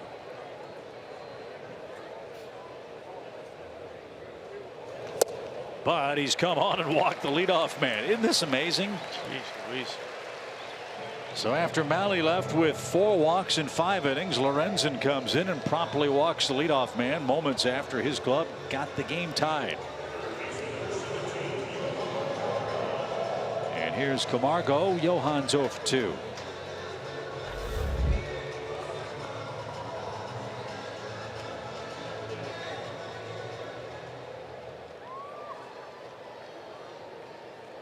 Maybe this is time for one of Johan's patented line drive can colding crusher home runs into the chop house seats in right. He's got to get a pitch that he can swing at, though. Yeah. That would help. Something down and in would be good.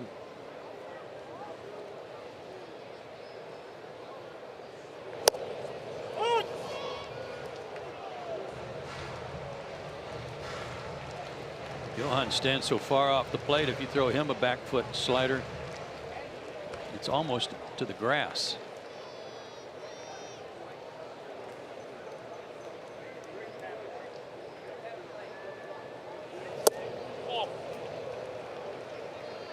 That wasn't a bad pitch. He just missed location too bad to get the call. Yep.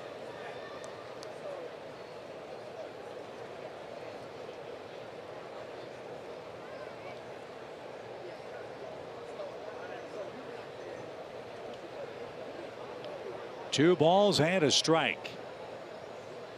Line into center field. That was lashed. Well, what a beautiful fluid swing off of the bat of Johan Camargo, and the Braves trying to answer right back. 2 on, nobody out.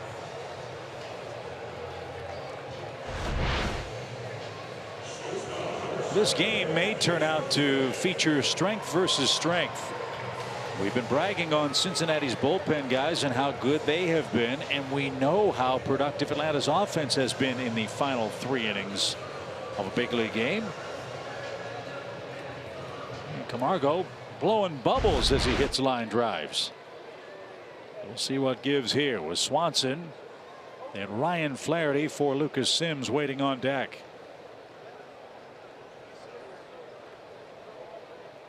See if Dansby's bunting. He did. It's foul, and he's down a strike. I want to go back to that swing of Camargo's from the side. I want you to see something. When he takes this leg kick, he puts it down, but look how his upper body stays back. Right there, it's planted, and then everything works around his hips. His hands go through, boy, and he gets that barrel out there on the fastball.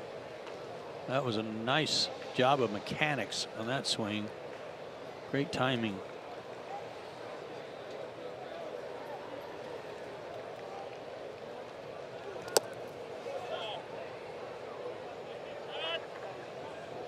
Ball 1 strike 1 for Dansby Swanson. Might recall in the 15-inning game against Baltimore, Dansby had a chance to bunt, didn't, ended up flying out to right in the 12th inning.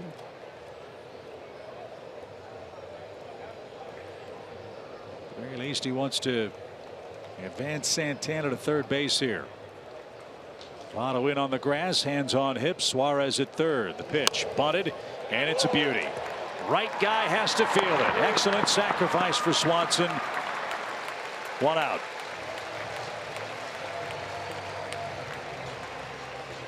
It's the way you draw it up right there. Yep, that's textbook. Can't do it any better.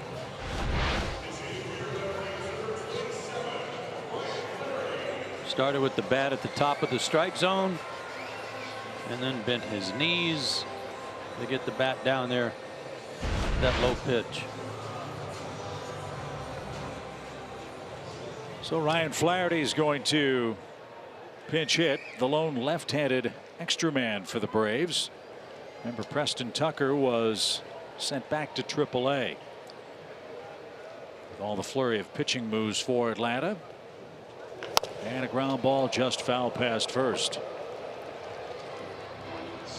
In fact, it was Preston Tucker who was sent back to bring up Lucas Sims. Sims out of the game, an inning, 3 hits, 2 earned runs, and a walk.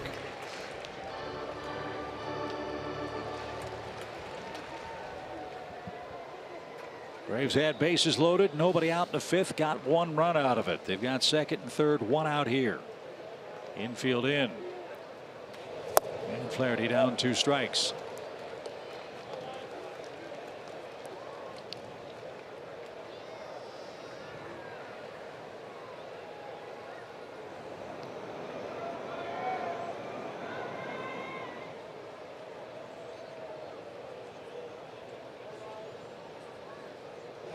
Foul at the plate.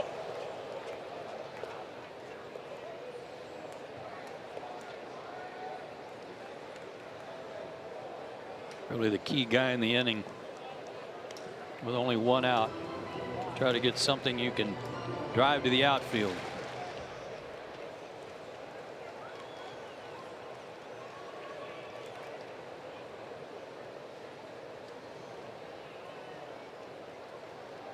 No balls, 2 strikes.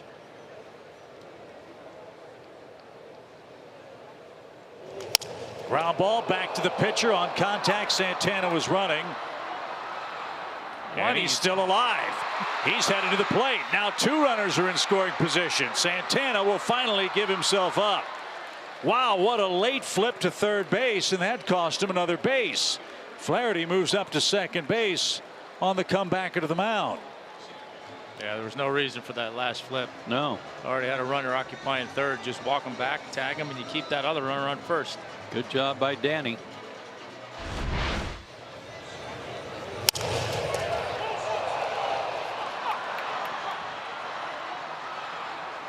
Yeah, all he had to do was tag him. He was standing right next to him. Well, you didn't even have to tag him. Just make him go back to the bag. Well, yeah. You know, I mean, there's no reason for another toss there, but it cost him the base. So that's going to be all for Lorenzen. He faces 4 batters, retires 2 of them, gives up a hit and a walk. And with Ender Inciarte coming up, we'll see if it's Garrett or Crockett. We'll find out in a moment.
of Virginia.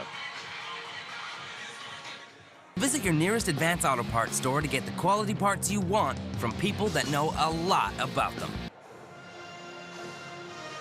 So it's lefty versus lefty here. Ender Inciarte will try to drive home a couple of runs. The Braves have 2 on, 2 out in a tie game. He's only been in 2 games for the Reds after he was recalled from Louisville, but he's been in a lot of big league games with the Indians.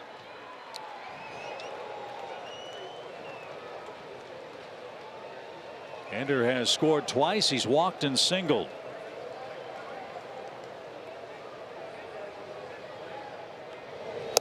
Wow, what a long arm action from Kyle Crockett. Tops out at about 90 miles an hour, 87 to 90 with that slider.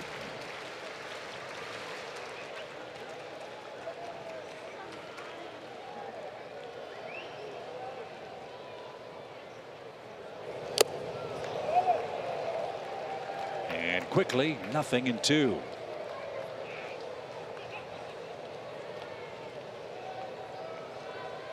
Crockett ranks among the Cavaliers' all-time leaders in ERA and appearances.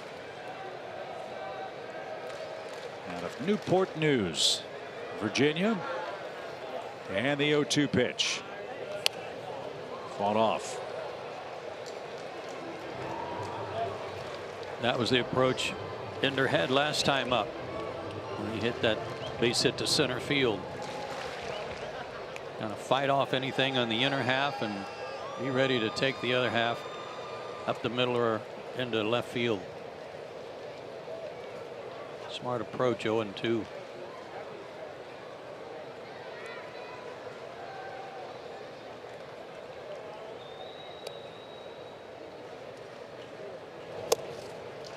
And there's that 90-mile-an-hour fastball, but way wide of the plate. 1-2 your count.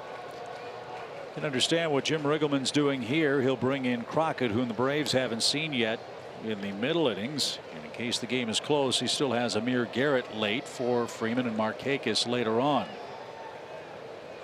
See if Ender can put him in front. Ground ball to second, won't do it. And the throw to first is in time. Votto had to do some extra work at the bag. And the Braves had 2 on, nobody out. Can't push across the go-ahead run.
The stretch.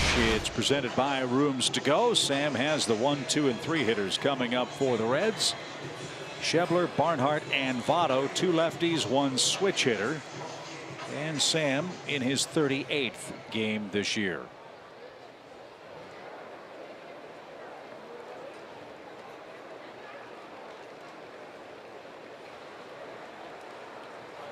Scott Schebler hit a 426-foot home run last time up. The only hit allowed by Mike Foltynewicz in 5 innings. His first game back since June the 12th.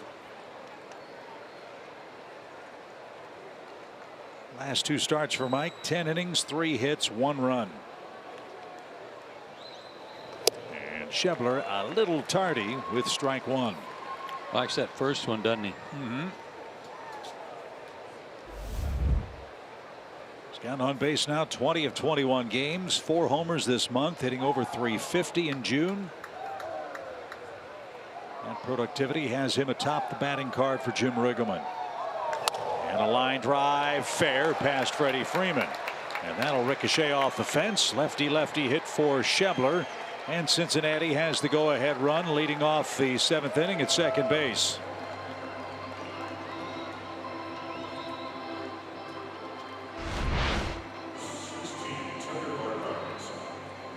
Breaking ball out over the plate, and he just kind of went around it and hooked it.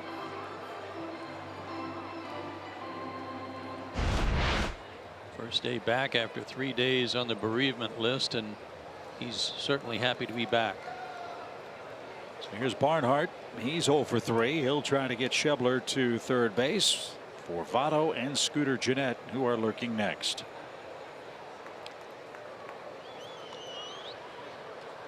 Braves have left 7 on base. Cincinnati has stranded 6.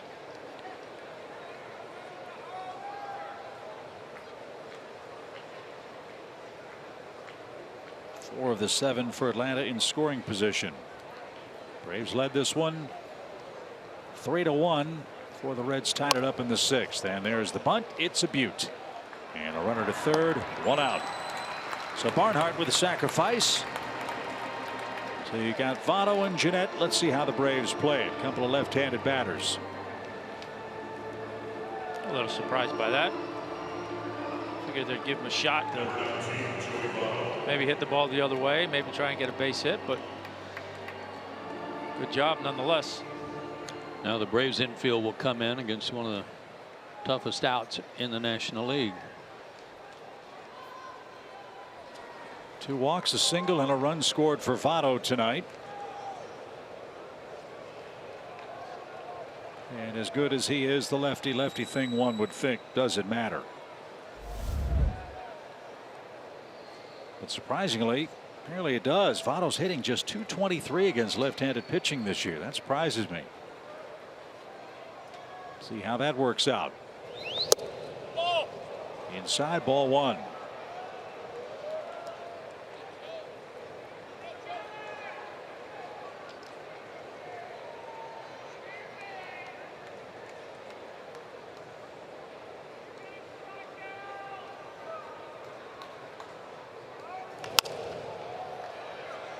One thing about Votto is he can set up a pitcher like nobody else's business.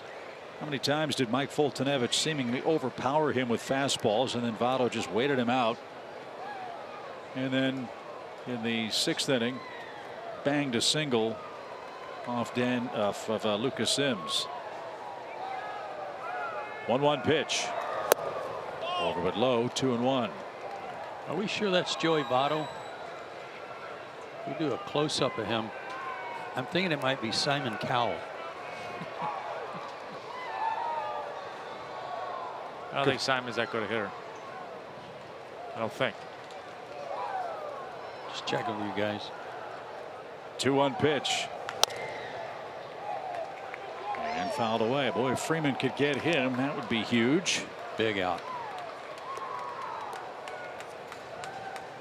This is where he's been tough all night, fouling off pitches, spoiling pitches. See if Sam can make a pitcher's pitch here and put him away.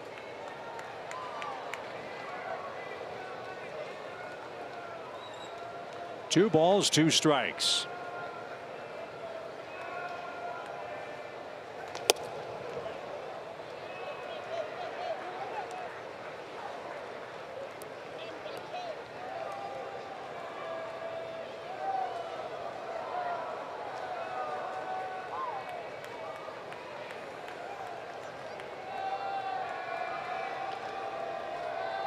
Now the payoff for Votto. Right back up the middle. Freeman deflected it. And that's going to slow it down just enough to bring home Schebler. Votto is retired, but he brings home the go-ahead run.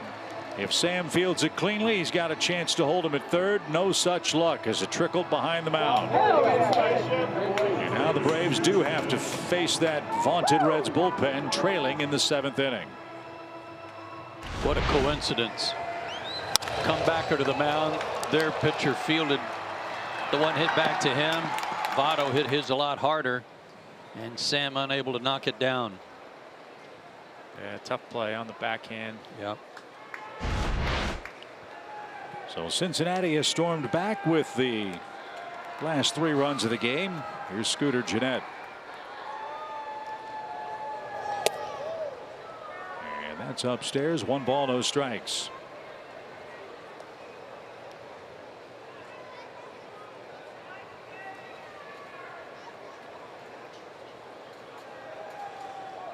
First batter faced a problem for the Atlanta relievers tonight. Neither Sims nor Freeman could get that first red hitter out, and both of those first batters reached with a hit and both scored.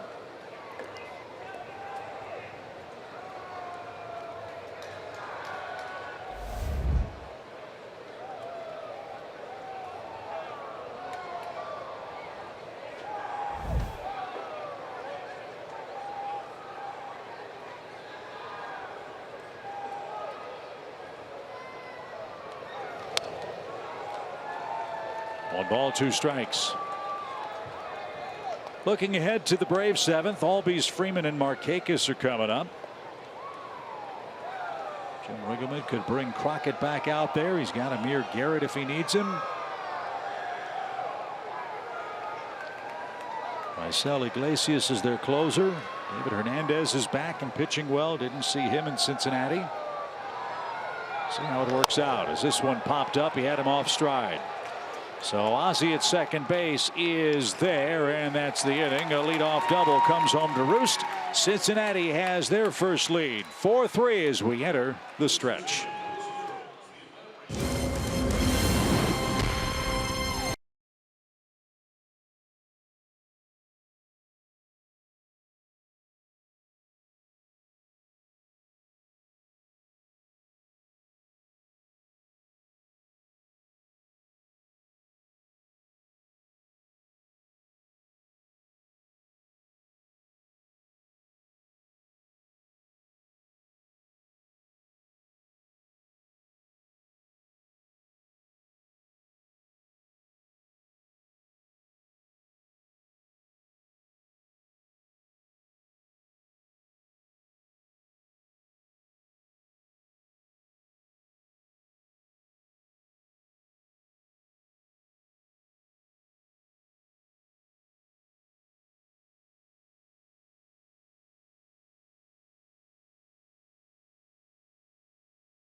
Markakis are coming up. Ozzie with a couple of doubles.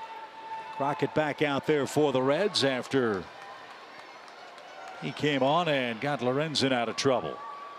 And Ozzie batting right-handed for the first time. Swings and misses. It's 0-1.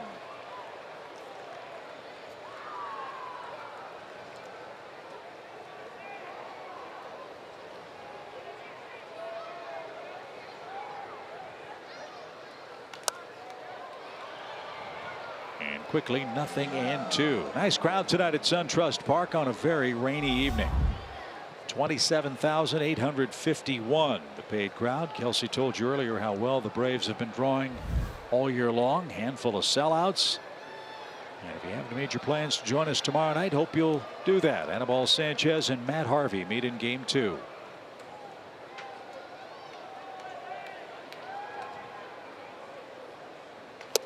And a swing and a miss. Albies down on 3 pitches, 1 out.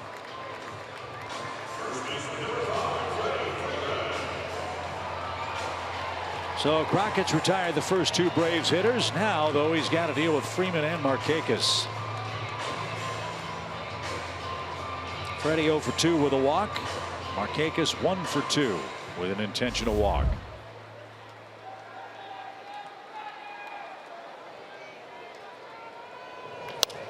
Right at Joey Votto, who boots it. It's into right field. Freeman around first. He's thinking about 2. The throw is terrible. And a hustle double for Freddie Freeman, as Joey Votto couldn't handle that hot shot at first base.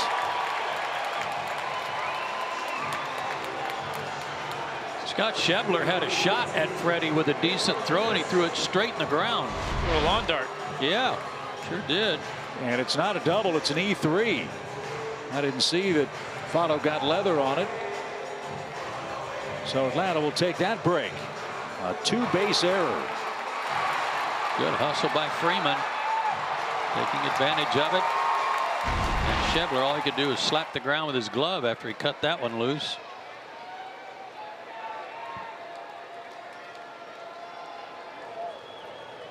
Markakis is frustrated after hitting into a double play with the bases loaded, nobody out last time up. It brought home a third Atlanta run, but an inning that was filled with so much promise. Braves settled for just 1. The Reds have scored the last 3 runs in this game to lead 4-3.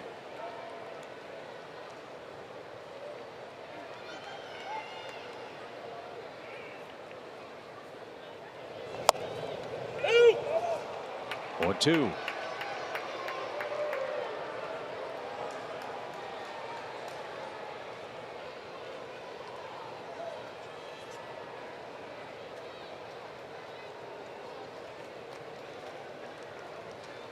This guy's kind of out of the Jerry Blevins, Hobie Milner mold. Yeah, a lot of moving parts. Good command of the off-speed pitch and a sneaky fastball.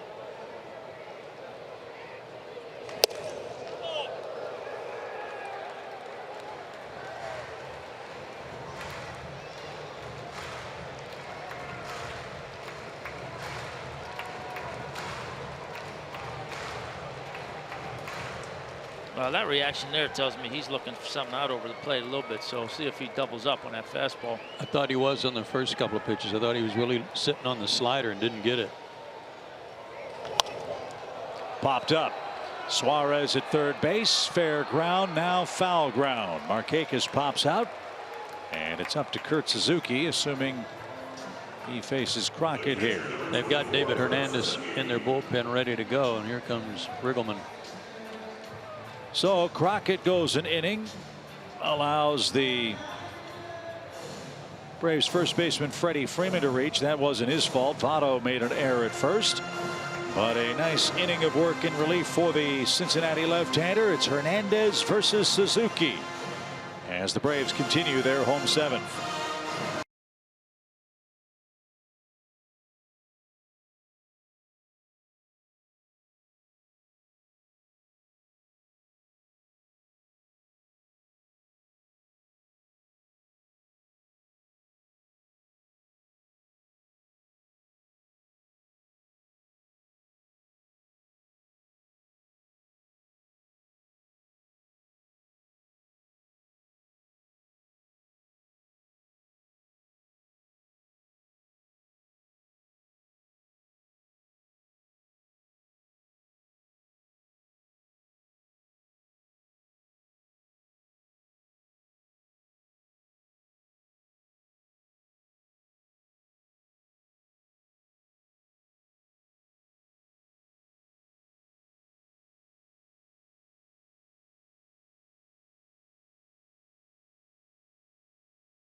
Brave is on to pitch for Cincinnati. It's 32-year-old right-hander David Hernandez, when the Braves signed to a minor league contract March 27th last year, and then was traded to the Angels for a player to be named or cash almost a month later, last April 24th. Well, he's a little healthier now. He's been battling some injuries. He's only been in 20 games, as you see, so far this year for the Reds. But now that he's back, great ERA, and over his last 11 games, he's been quite amazing. A 109 average against him, 5 hits and 13+ innings and only 1 run. And what does it say for David Hernandez, a man that started with the Braves, went to the Angels and then to Arizona? He got a 2-year contract out of Cincinnati. He signed through 2019. And he's got Kurt Suzuki up there with Freddie at second, 2 outs. Hernandez never pitched with the big league Braves. He pitched at Gwinnett.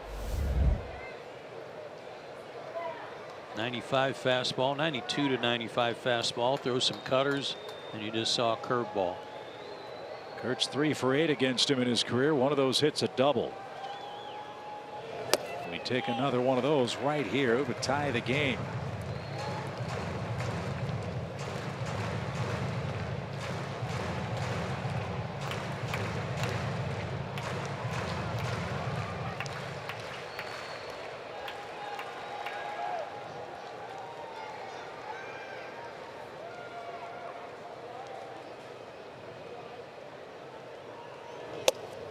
And Hernandez has come in throwing pitches off the plate. 3-0.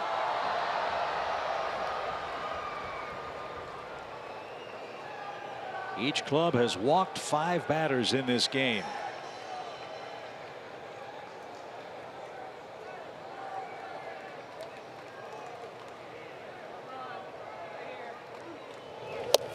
And ball 4. 4 straight puts Suzuki at first. And now switch hitting Danny Santana is the batter. Did you see that target? That was set up well off the plate, like they had no intention of throwing him a strike.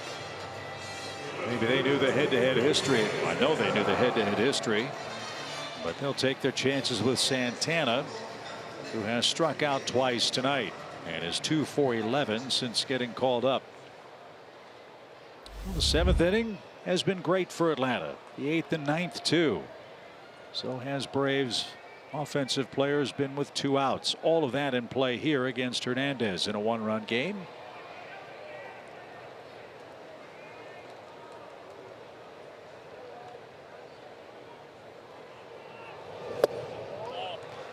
And smart of Santana, make him throw a strike.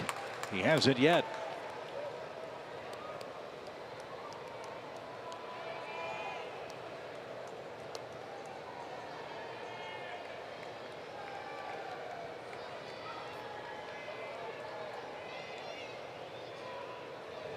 Line drive, that's headed for the right field corner. Freddie's going to score a tie. Suzuki on his way to third. He'll be stopped. Big hit for Danny Santana to make it 4-4. And Atlanta cashes in the Votto error.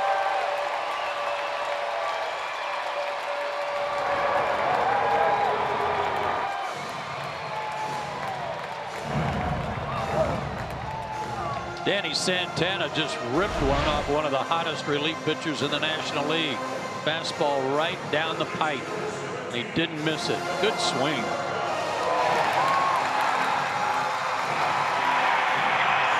Kurt was giving it all he's got, but there's no way he was going to score on this. Schebler got it in quickly and a good relay. 142nd run scored by the Braves in the 7th or later. 142nd 2-out run scored by the Braves this year. So Camargo the batter. Johan singled his last time up, and that missed upstairs. 1 ball, no strikes. Good teams take advantage of other teams' mistakes. Votto with an error. Freddie Freeman scores to make it 4-4.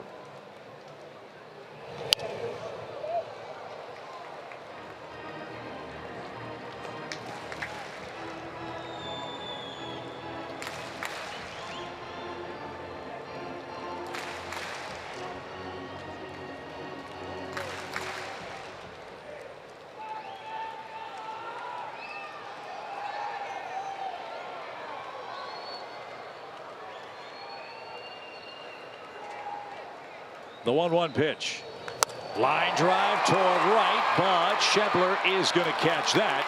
And that retires the side. Atlanta gets an unearned run to get it tied. Danny Santana's double makes it 4-4 going to the 8th.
The 8th inning, Sam Freeman back to work. He'll have Suarez, Winker, and Jose Peraza coming up. As we told you earlier, Washington lost tonight.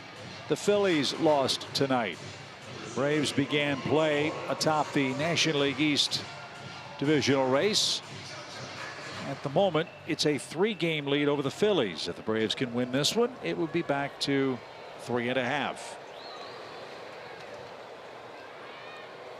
And here's Suarez. He's walked, struck out, and singled.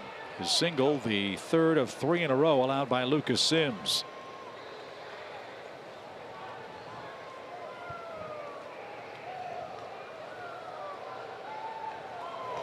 And way outside, 1 ball, no strikes. Cardinals lead Cleveland 3-0. That game's in the 7th inning in St. Louis. They had rain to deal with at the start of proceedings at Busch. Dodgers lead the Cubs 1-0. That one's in the bottom of the 5th. Fouled away. It's even, 1 ball, 1 strike. With Mike Foltynewicz coming off the disabled list, I'm sure we mentioned it earlier. I can't be certain, but with respect to the Braves bullpen, Evan Phillips was sent back to Gwinnett today to make room for Mike. But I'm sure we will see him back here. 1-1 pitch. Yeah, it's a splitter right in there. 1 ball, 2 strikes.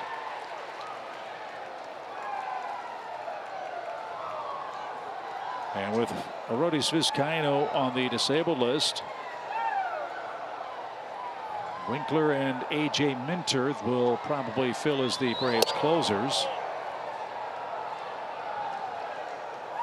Remaining pitchers available tonight: Winkler, Minter, Biddle, Carl, Luke Jackson, and Peter Moylan. And Peter is up next. The 2-2 to Suarez. This guy received the 2017 Joe Nuxall Good Guy Award, as voted by the Reds chapter of the Baseball Writers Association. That's a nice honor, in honor of a great guy whom we all miss dearly.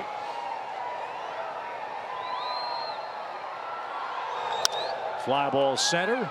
Ender is there, and he's got it. Joe Nuxall had one of the great sign-offs in baseball history. As a member of the Reds broadcast team, where he teamed for so many years with our pal, the Hall of Famer Marty Brennaman, he would sign off after the game. Now this is the old left-hander, rounding third and heading for home. Your final score: Reds 2, Dodgers 0. Could you imagine, Tom, being called by the Reds during the war years and say, we need your son to come pitch for us? He's 15. No. And he had to get permission from his parents to go pitch in the game.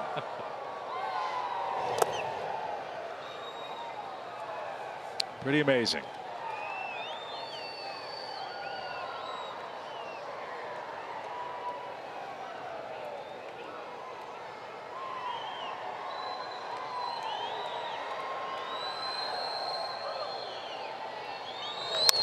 Back to the mound. Sam's got that one. There's a pretty play. 2 outs. Nicely done.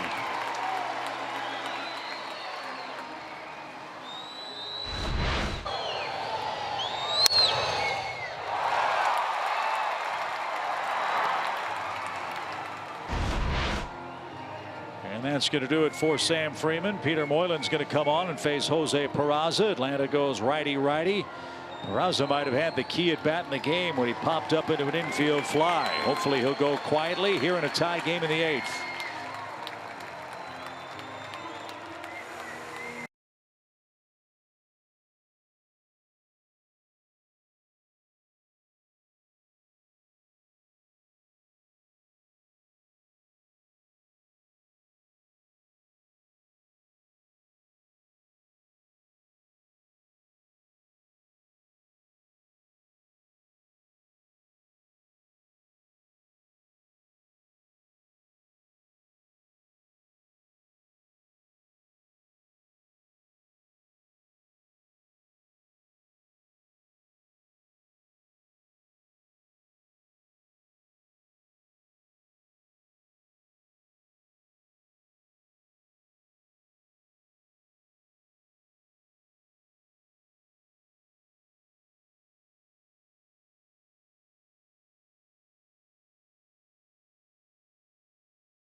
No-hitter into the 7th, but it was the offense that grabbed the headlines.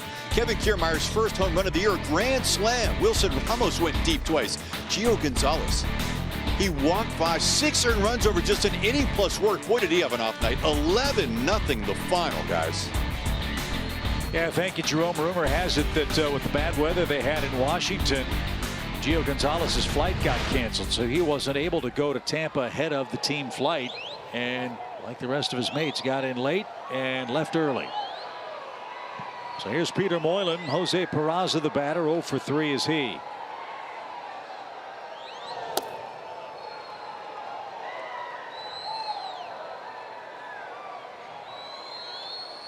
Wilson Ramos, former Nat, hitting 2 home runs against Washington tonight.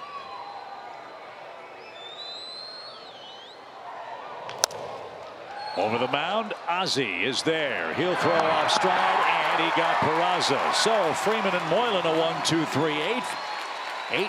8-9-1 coming up for Atlanta in the 8th.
Dodgers last night. Dodgers tied MLB mark with 7 solo home runs. Cody Bellinger and Kike Hernandez each homered twice as the Dodgers beat the Mets for the 12th straight time, dating back to 2016. And you guys, the Dodgers now 2.5 games behind the NL West leading Arizona Diamondbacks. So keep an eye on that division. Yeah, it's been an amazing comeback for Dave Roberts and the Dodgers. By the time this season's over, I think everybody out west might be saying we had a chance to bury him and didn't. As Los Angeles just keeps hitting home runs at a furious pace. They've won 4 straight and are within striking distance of Arizona out west. So Dansby Swanson will lead off the Atlanta 8th. Charlie Culberson will bat for Peter Moylan, then Ender Inciarte. And a ground ball on the first pitch to Suarez at third. He's got it. Wow.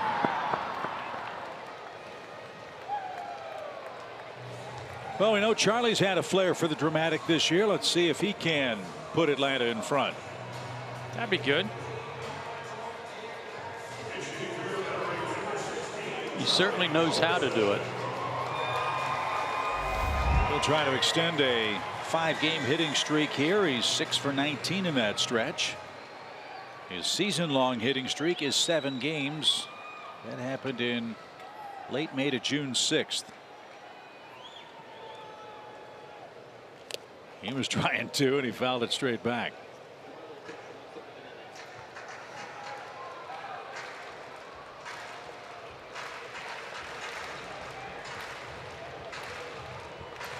So Charlie, the second of 4 extra players available for the Braves off the bench. They have Peter Borges and Tyler Flowers left.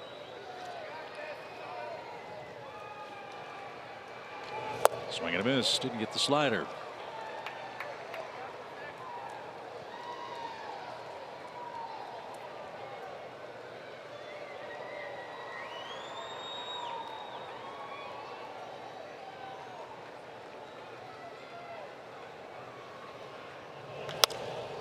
Little pop into shallow right. That'll carry out to Schebler. 2 outs.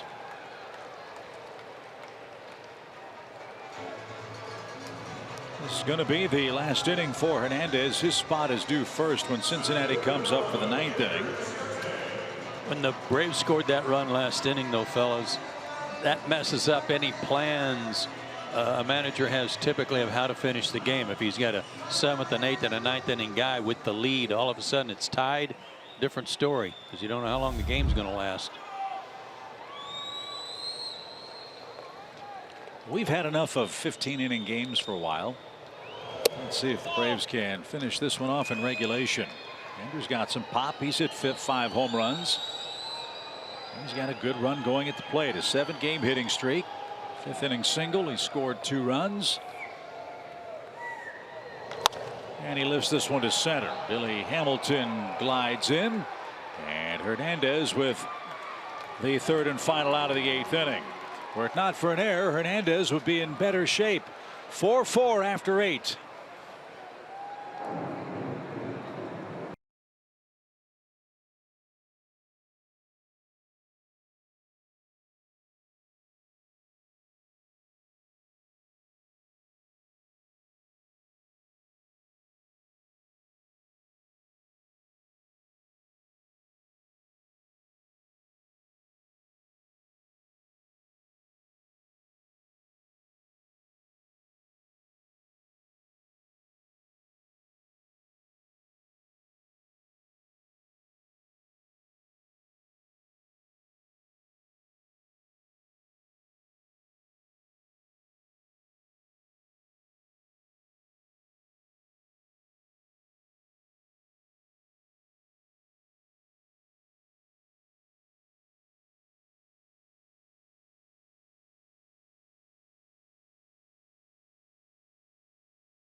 here for Atlanta. He will have a pinch hitter, Hamilton and Schebler coming up.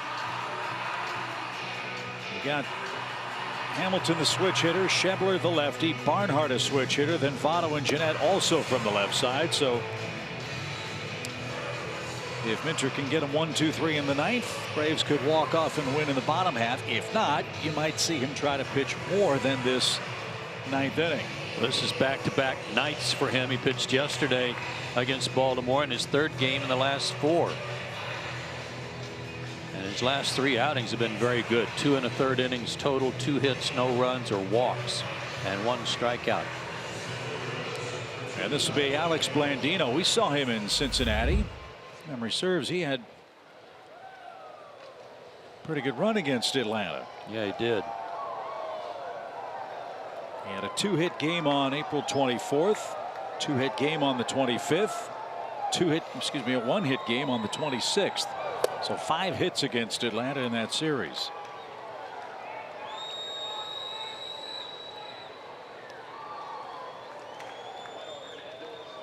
Got to give it to these Braves fans. They have been outstanding, sticking out through a hour and 20-minute rain delay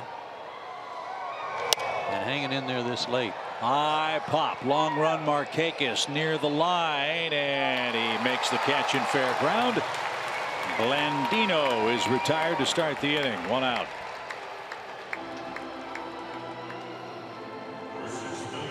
So Hamilton will turn around and bat right-handed.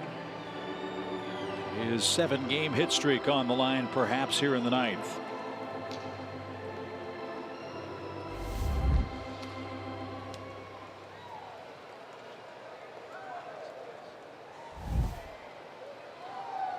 Margot guarding the line and creeping in at third base. Freeman in on the grass at first.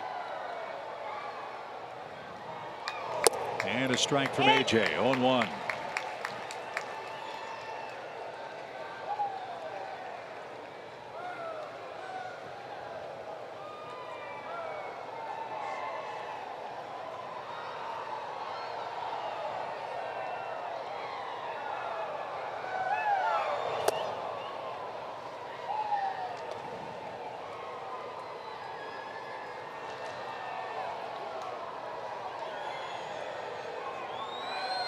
Billy's from Braves country. He's out of Taylorsville, Mississippi.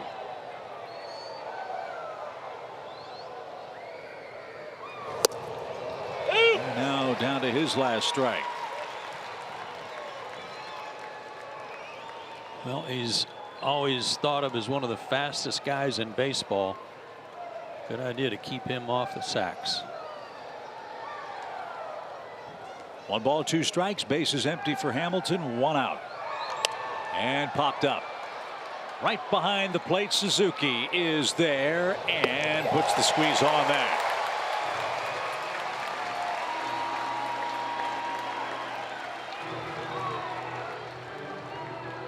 But beware Mr. Schebler, who, as Joe said quite accurately, has been very, very aggressive early in the count.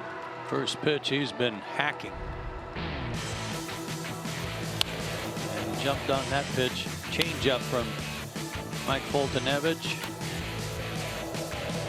Long with 426 feet into the chop house. Look out, folks.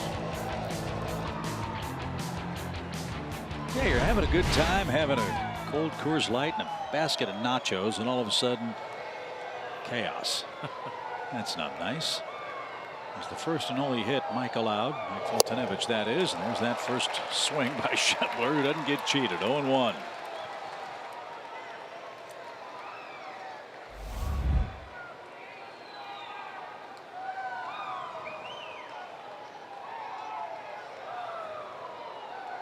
Schebler came over from the Dodgers in a 3-team deal that sent Todd Frazier to the White Sox. That's something else that's really plagued the Reds. They've had some excellent players, all-star caliber players that they've traded, and their return has not been all that great.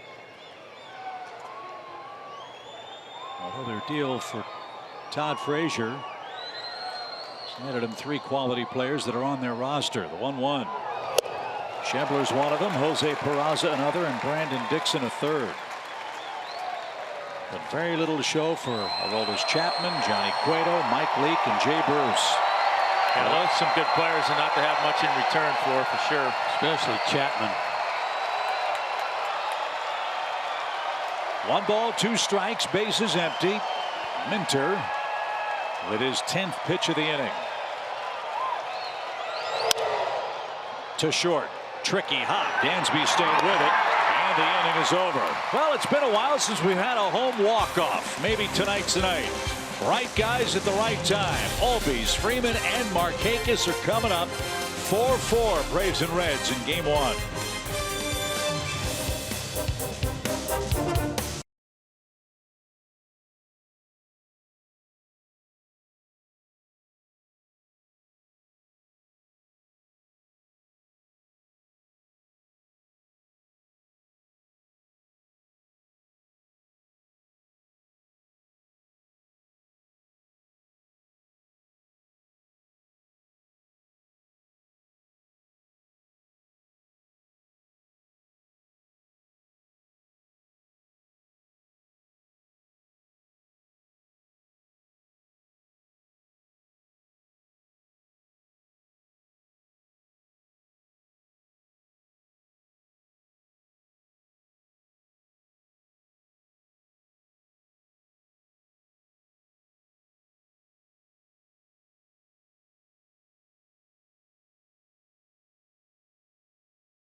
It's tied at 4 apiece.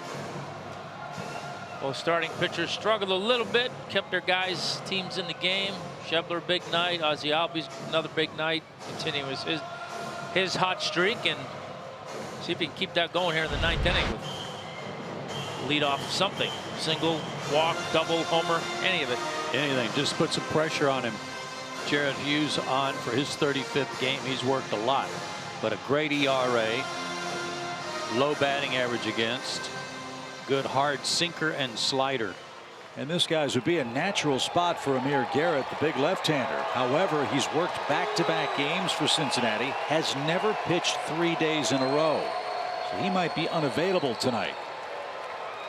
So let's see if Albies and the Braves can take advantage of Hughes in the 9th. And a swing and a miss, strike 1. If you're thinking about a home run ball off Hughes, well, those have been tough to come by. 30 2/3 homerless innings since April 21st when Yadier Molina took him deep. And that's low and away. 1 ball, 1 strike.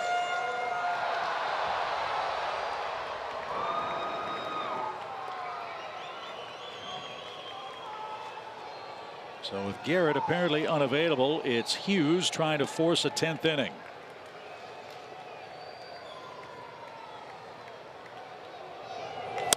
Back to the mound, and that'll be the first out. So here's Freddie. Critical play in this game came in his last at bat. Sharply hit ground ball that Votto couldn't corral. It was a 2-base error. And then Freeman came home on Santana's 2-out 7th inning double as well.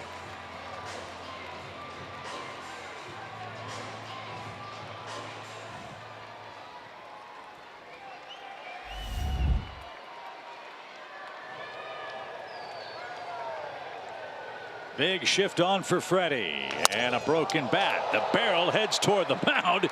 Hughes batted that down with the glove.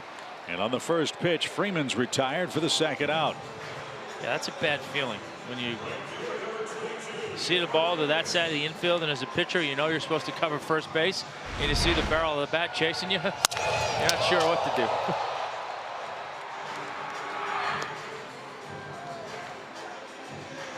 splintered it right off the end of the bat. He was a big guy too, 6'7", 240. Well, Nick Markakis hit a walk-off home run on opening day. Can he pick up his 101st hit of the year and send us home in regulation? We're about to find out. Downstairs, ball one. That would be nice because the Braves have not been very good in extra innings. 1-7.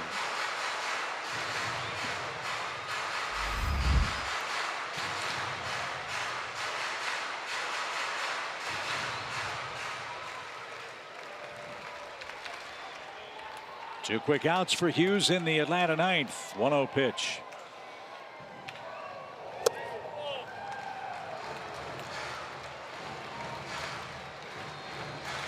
I can see why this guy's hard to hit homers off of. Heavy sinker and everything is down.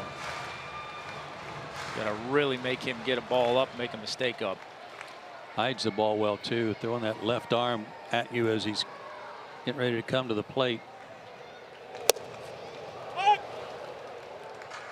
He too got a 2-year contract for Cincinnati with a team option for 2020. He had a good year last year at Milwaukee.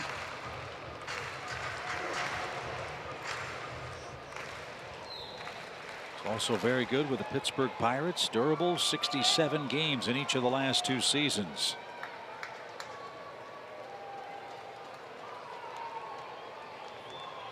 Born in Stamford, Connecticut, lives in Plano, Texas.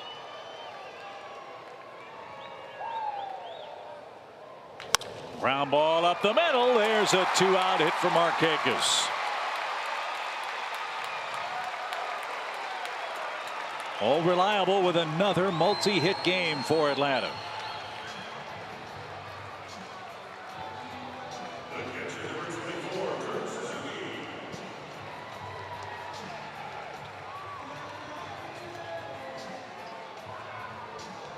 .33 multi-hit games from Markakis leads the National League, 3 ahead of Nolan Arenado of Colorado.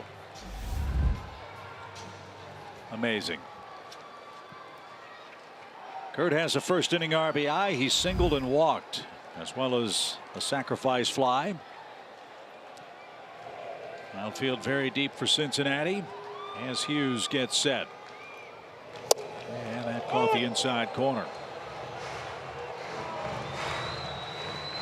Took him a little bit of time there to unfurl to deliver that pitch. He uses that leg kick and that big arm swing again. I'd love to see Nick take a chance and take off for second.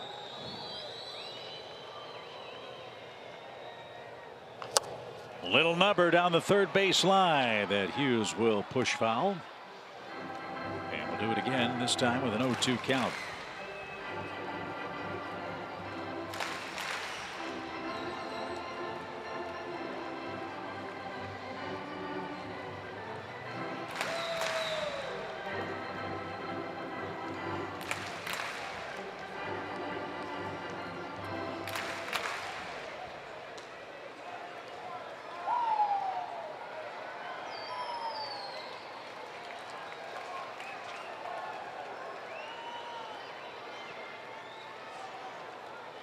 No balls, 2 strikes.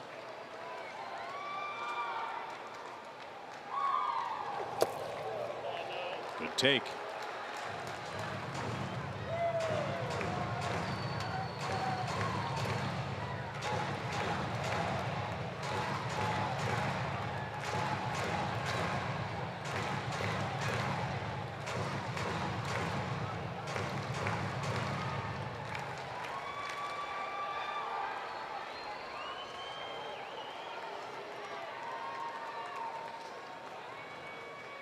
Kurt awaits the next offering from Hughes, and it is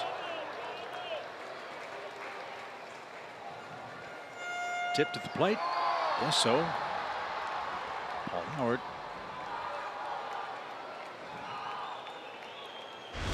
Was it tipped, or he just on a new baseball? Because the board says 2-2. I think he just wanted to put a new baseball in play because it went in the dirt.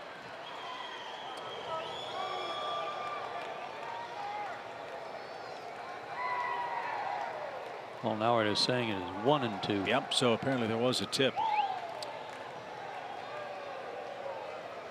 Barnhart once used to shake twice. He did. Now they've got a sign to their liking, and the 1-2 pitch heads home. Now it's 2-2.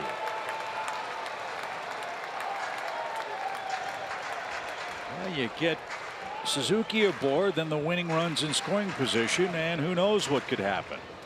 You'll just elevate one for Kurt. Throw that sinker about knee high. Outfield's deep. Winker in left is almost to the warning track.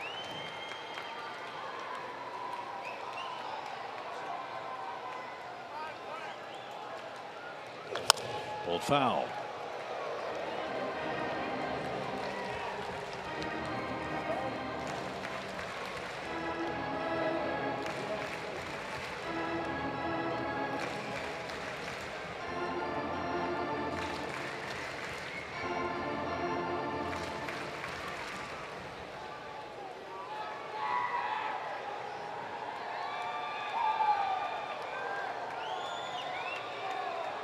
Another 2-2 pitch to the Braves catcher. Well, now it gets real interesting because with a 3-2 count, Nick Markakis will be off to the races. If Kurt could split a gap, well, Got a chance. you got a shot. Nice at bat by Suzuki after falling behind 2 strikes. Votto's going to hold Nick close just so he doesn't get too big a lead. Smart play by Joey Votto. But a big hole right side as a result. So the 3-2 pitch. There goes the runner. And Kurt broke his bat. Or was that the thumb guard? Let's see. Yep, the thumb guard. Saw something come flying out of there. It looked like a piece of the bat. It was the thumb protector on his right hand. That is some heavy duty sinking action. You hit one down there, it's like hitting a heavy medicine ball. Pitch number 9 for Kurt in the sequence. Again, Markakis runs, and it's ball 4. What an at bat. So Danny Santana, the stage is yours. Now the beauty of this play is a single could win the game.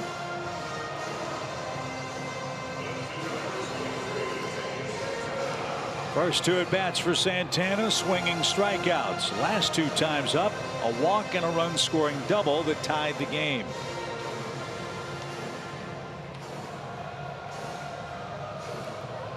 Left-handers hitting 200 against Hughes, right-handers 238. Only giving up 1 homer. As Chip said, he's tough to elevate. The 1 homer was hit by a right-hander.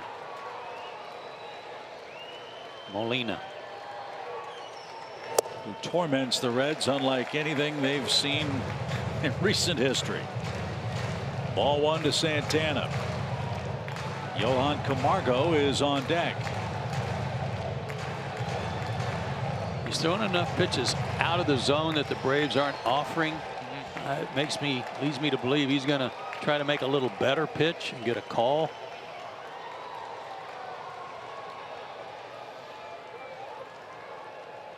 One-0. Little roller right to Suarez, and we have free baseball in Atlanta. The Braves have stranded 11 men, 7 in scoring position through 9 innings of 4-4 ball tonight.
Snitker's squad. Peter Borges takes over in left field. He'll bat ninth on the lineup card, and Jesse Biddle is going to come on and pitch.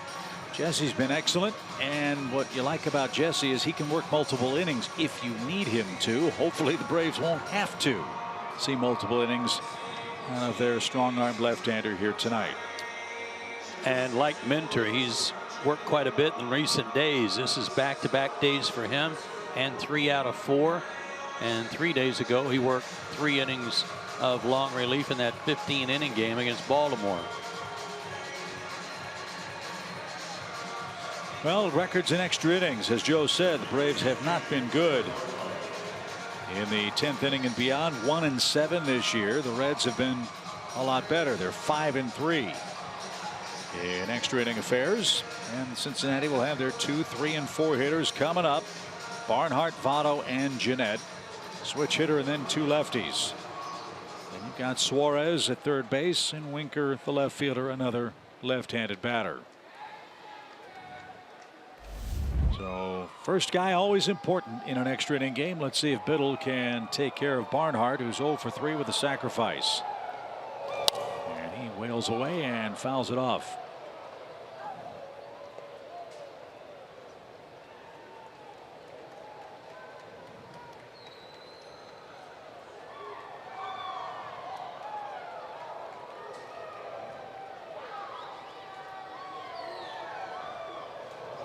Almost hit him.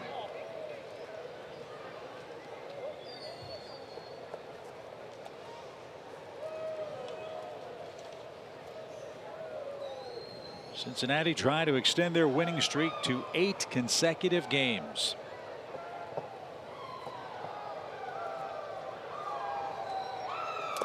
That's interesting. Jesse's got a high leg kick.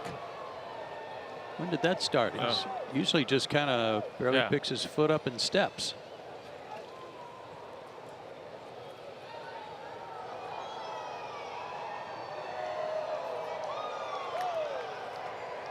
Let's see what he does with a 2-1. Another leg kick and a breaking ball. Beautifully done. 2-2.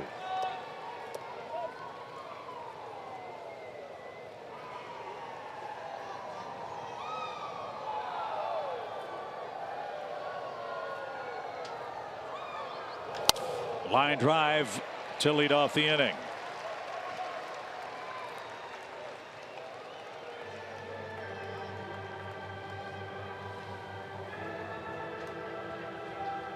So 5 Braves relievers have worked.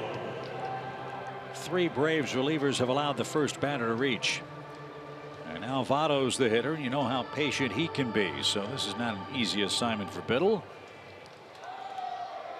2 walks, a single, a run, and a RBI on a comebacker off the body of Sam Freeman. Ball 1 inside.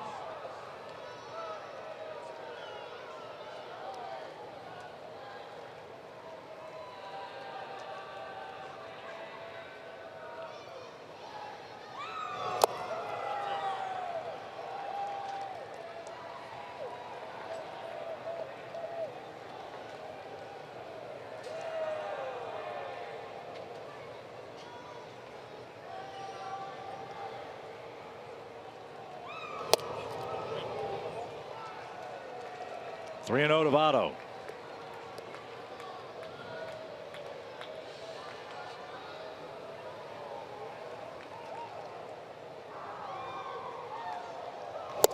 There's a strike.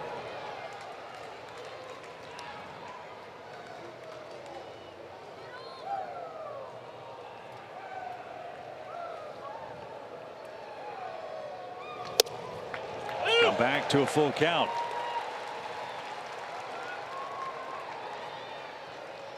So what will the Reds do with Barnhart here?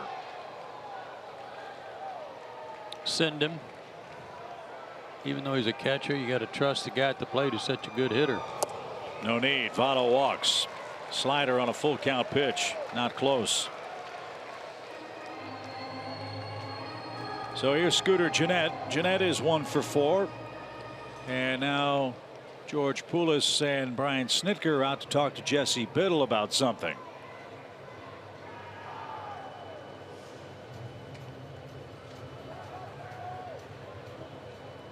And the Atlanta bullpen phone is ringing off the hook.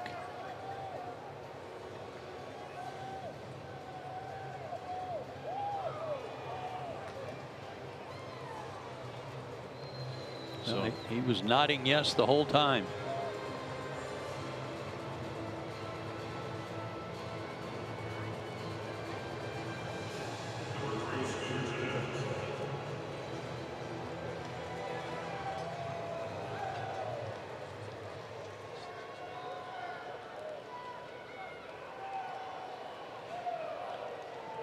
So what is Scooter Gennett going to do? Swinging. Showed bunt, took a ball. He's got a couple of sacrifices this year. Well, surprising. I mean, it would make sense. You've got the RBI leader in the on deck circle. Scooter's struck out 61 times. Get a whiff here, as there's the bunt, and it's perfect. And he'd better hurry, and got him by a step. So Scooter Gennett not just wailing away. He's the league's leading hitter. He lays down a sacrifice, and now the Reds are in business. You've got Suarez, then you've got Winker. Let's see what Atlanta does. Yeah, they're not going to pitch to Suarez. They'll walk him intentionally, Tom. Thank you for the heads up. That'll load the bases. I gotta tip my cap to Jim Riggleman. There's not too many managers I know of in baseball that would have their cleanup hitter and the league's leading hitter bunt. But in an effort to win the game, he asked him to do something to help the team, and he put down a good bunt. Well, like you said, hats off to Riggleman for doing it, because I would say there's probably nobody else that would do it. Yeah. And hats off to Scooter for being able to do it. Right. Well, I would guess that in his days in Milwaukee, Scooter Gennett didn't hit fourth too often. So in a situation like that, he knows what the responsibilities are as an 8th place hitter or 2nd place hitter. And you're right, perfect bunt. So now it's lefty-lefty with Winker, who had a wild swing. A ball and a strike. A punch out here would be enormous. A double play ball would be enormous. Both clubs have had chances for big innings. 2 runs, the most any club has scored so far in one frame tonight. Now it's 1 and 2. Well, he has grounded out 3 times today. Once back to the pitcher, once right out in front of home plate that the catcher fielded and threw him out on, and once to second. So he's definitely a double play candidate if we can get another ground ball. The 1-2. Popped him up. Infield fly. That's 2 of those hit into by the Reds in this game. That's as good as a strikeout. 2 down. And Peraza's coming up, and he's the man that hit into the first one back in inning number 6. And he did it, I think, on the first pitch. Yeah, right after that mound visit.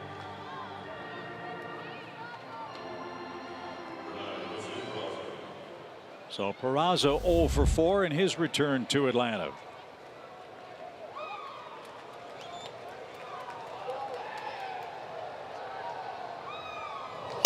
Strike 1 from Jesse.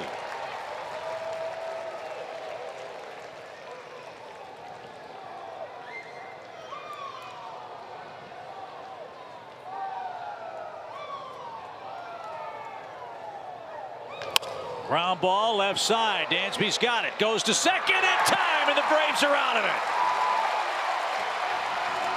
it. Unbelievable. Jesse Biddle with a little Harry Houdini action. Bases loaded, 1 out, and the Reds can't break through. Atlanta comes up tied 4-4 in the 10th.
Infield fly and a ground out to the shortstop Dansby Swanson, who made a heck of a play to beat Suarez to second for the third and final out. Hughes back out there for the Reds with Johan Camargo, Dansby Swanson, and Peter Borges, the trio coming up for the Braves. This has been one of the, well, shall we say, many games we've seen for Atlanta on this homestand. They're getting lots of run scoring opportunities, but consistently haven't gotten the big hit that would really break a game open. By my count so far on this homestand, Atlanta has left 42 men on base, 26 of them in scoring position. Ouch. Including 7 tonight of their 11 total left on base. Ground ball on the first pitch. Votto surrounds it, flips to the pitcher. Camargo slipped out of the box. At least I think he slipped, unless he turned an ankle. He didn't run. He went all the way to the ground. Yeah. And he was an easy out on the first pitch. Make this guy work a little bit.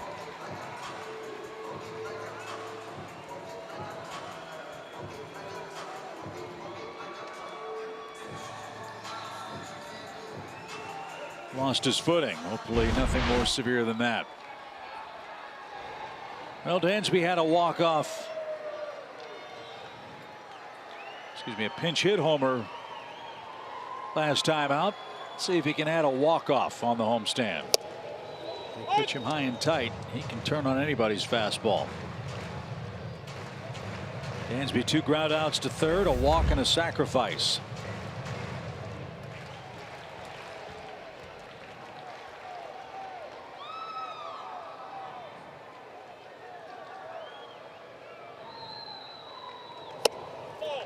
It's too far inside. To echo what you're talking about, Chip, these two teams tonight are 2 for 21 with runners in scoring position.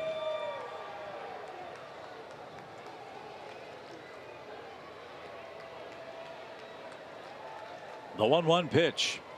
He was going for the downs, didn't get it.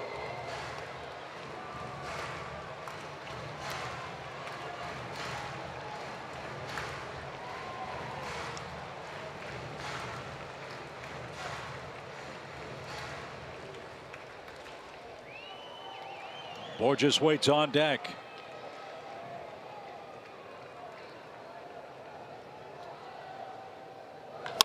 Fly ball to center, but right at Billy Hamilton. 2 outs. And Borges, the final Braves hope in the 10th inning.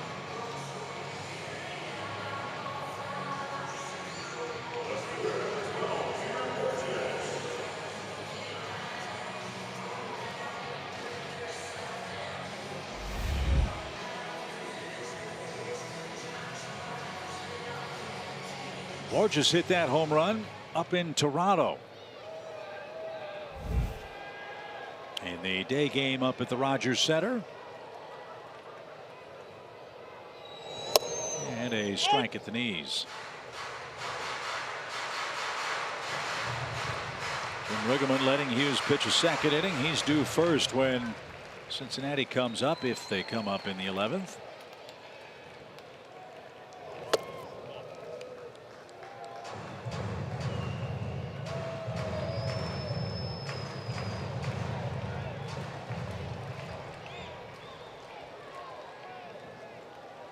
One ball, 1 strike. A bunt try. Hughes will put that in his back pocket. So Borges will bring Ender Inciarte to the plate. Ender will hit with a man aboard, 2 outs. More than that, good speed at first. Who might try to swipe one. Terrific bunt. Yeah, good idea and great execution.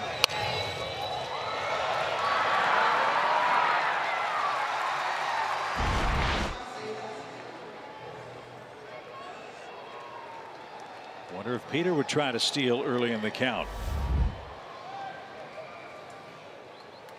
Eric Young with a word as he measures off a big lead.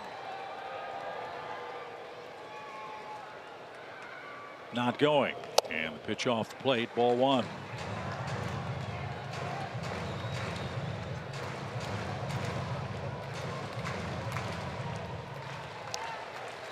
Can the Braves push across a second 2-out run tonight? They only need one more to win the game. Gorgeous good lead is chased back. I think he's going.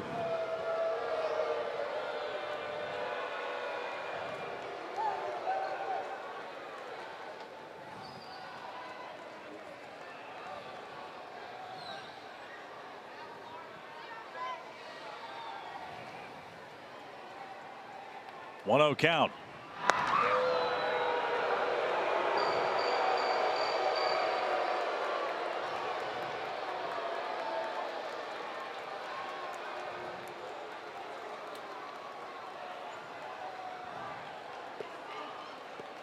Billy Hamilton pretty shallow in center field. Big gap in left and right center. 1-0 pitch. And time called.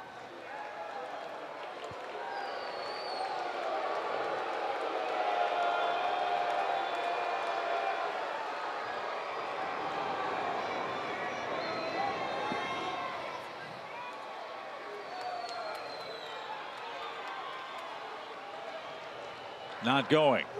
And a slow roller hit towards second. And the throw to first is in time. Nice job by Hughes. 2 scoreless innings. Atlanta leaves their 14th man on base in tonight's game, and we go to the 11th inning.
As we head to the 11th inning, let me correct myself. The Braves have left 12 men on base tonight, not the 14. 7 of the 12 in scoring position.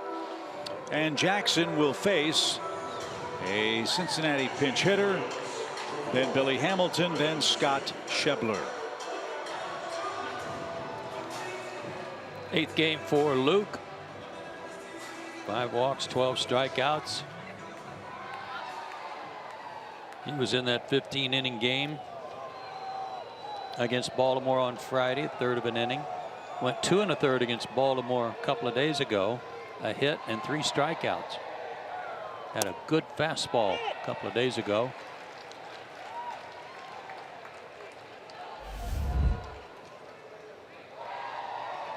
So Brandon Dixon will be the Reds pinch hitter, and wild swing and a miss. 0-2.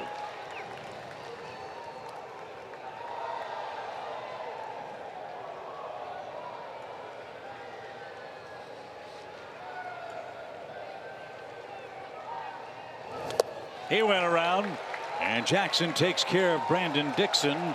3 pitches, 1 out.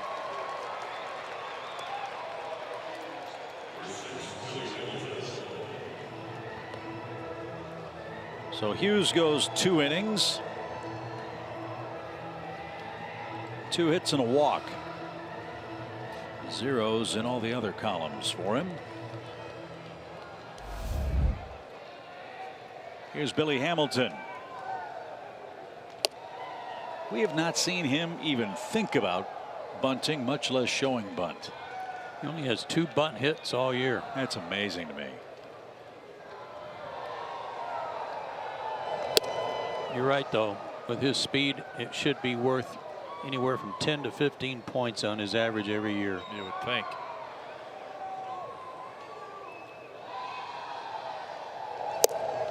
There's a strike, 2-1 the count. It's kind of, with his speed, you think he'd be trying it at least once a game minimum.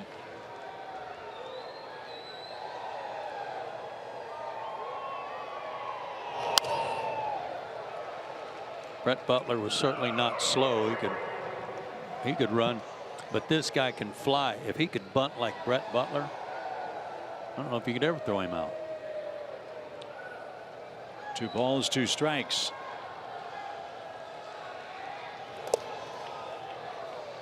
Well, that's why I said earlier it's like the bunt has gone the way of the hit and run in our sport. You never see it anymore, and there are so many guys that are so fast like Hamilton that, like you said, Joe, they're only hurting themselves. Don't understand it. Such a beautiful play when it's executed like Borges did just a minute ago. As Hamilton pops it up, he does that a lot too. So an easy out. Hamilton's retired. 2 outs. You got to remember, bunt hits don't often show up on the highlight reels. Oh yeah, I forgot about that. I think it's Tom's fault. Must be. Everything else is. The rain delay was. Yeah. Yep. No.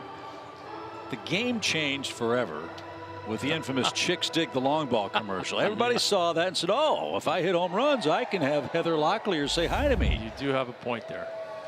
Well, it's your fault. I take responsibility. Not sure you want Heather saying hello to you lately.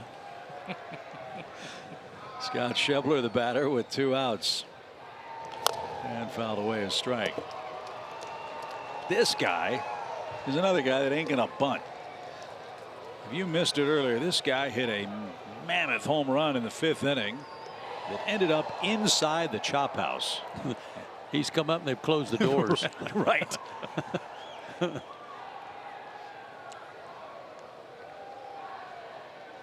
0-1 pitch. Swing and a miss. Well, somebody else who's probably closed the doors of the chop house before. Gary Thorne's watching the game tonight. Gary, sure wish you were here to enjoy this one tonight. Schebler. If he were here, he would have been right out there with those folks. Oh, yeah. The 0-2 pitch. And we told Gary this when he was here with the Orioles. He's an awesome guy, great announcer, and boy, do we miss him doing hockey. With all due respect to the guys doing it now,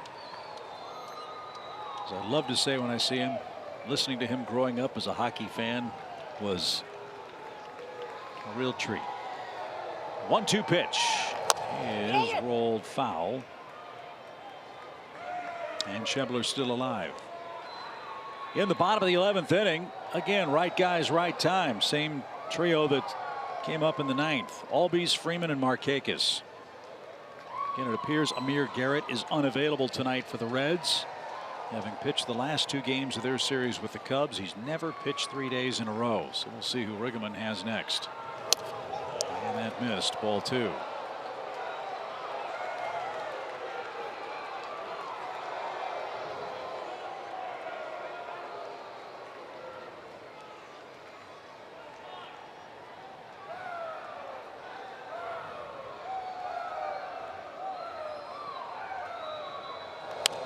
It's funny, you're hearing from Gary Thorne and I'm hearing from Dwayne Kuiper. Oh no. Uh-huh. Again? Uh-huh.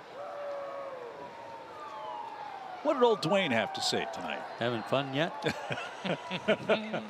It's funny. Gary Thorne said the same thing. Yes, we are. Yeah. Downstairs, ball 3.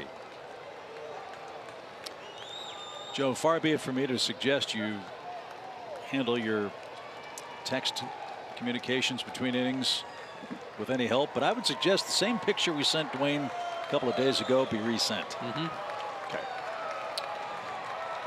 3-2 pitch. Off Suzuki, foul. Will do it again. Was to be a great game for the Braves to win for myriad reasons. Be number 45, obviously, but with the Phillies losing and the Nationals losing, chance to get back even on the homestand and take the first one from the Reds. We're tied 4-4, and a 2-out walk to Schebler. Braves have issued 8 walks in the game. Cincinnati has walked 7.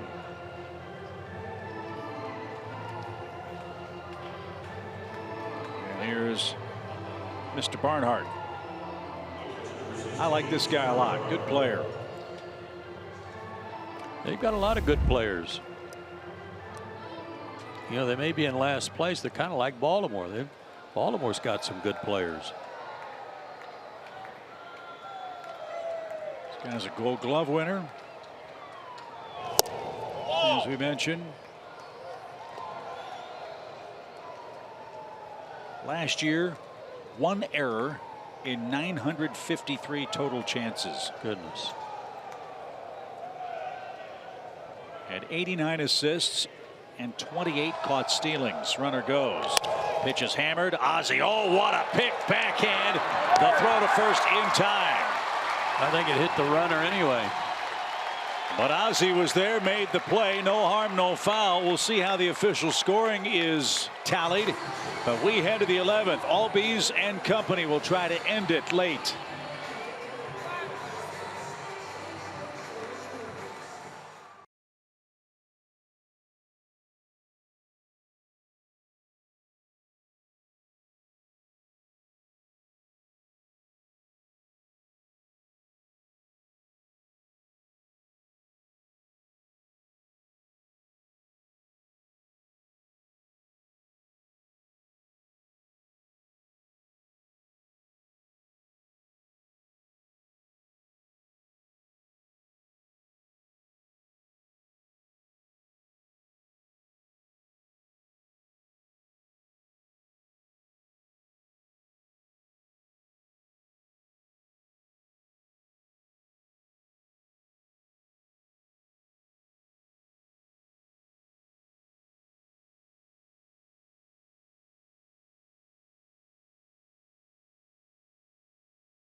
The 5th Cincinnati reliever to work in tonight's game. Another guy with an excellent ERA. Lefties looks like giving him a little bit of trouble.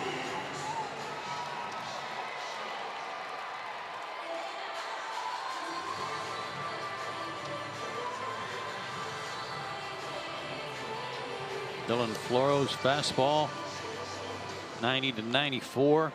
Mostly 2-seamers. Slider and a changeup. Floro was originally drafted by the Tampa Bay Rays. He's also pitched with the Cubs. Briefly with the Dodgers at AAA last year, and then signed a minor league contract with Cincinnati. Was called up April 13th. He's 27 years young, out of Merced, California. Albies leads off. High fly ball on the first pitch. At the wall. It is gone.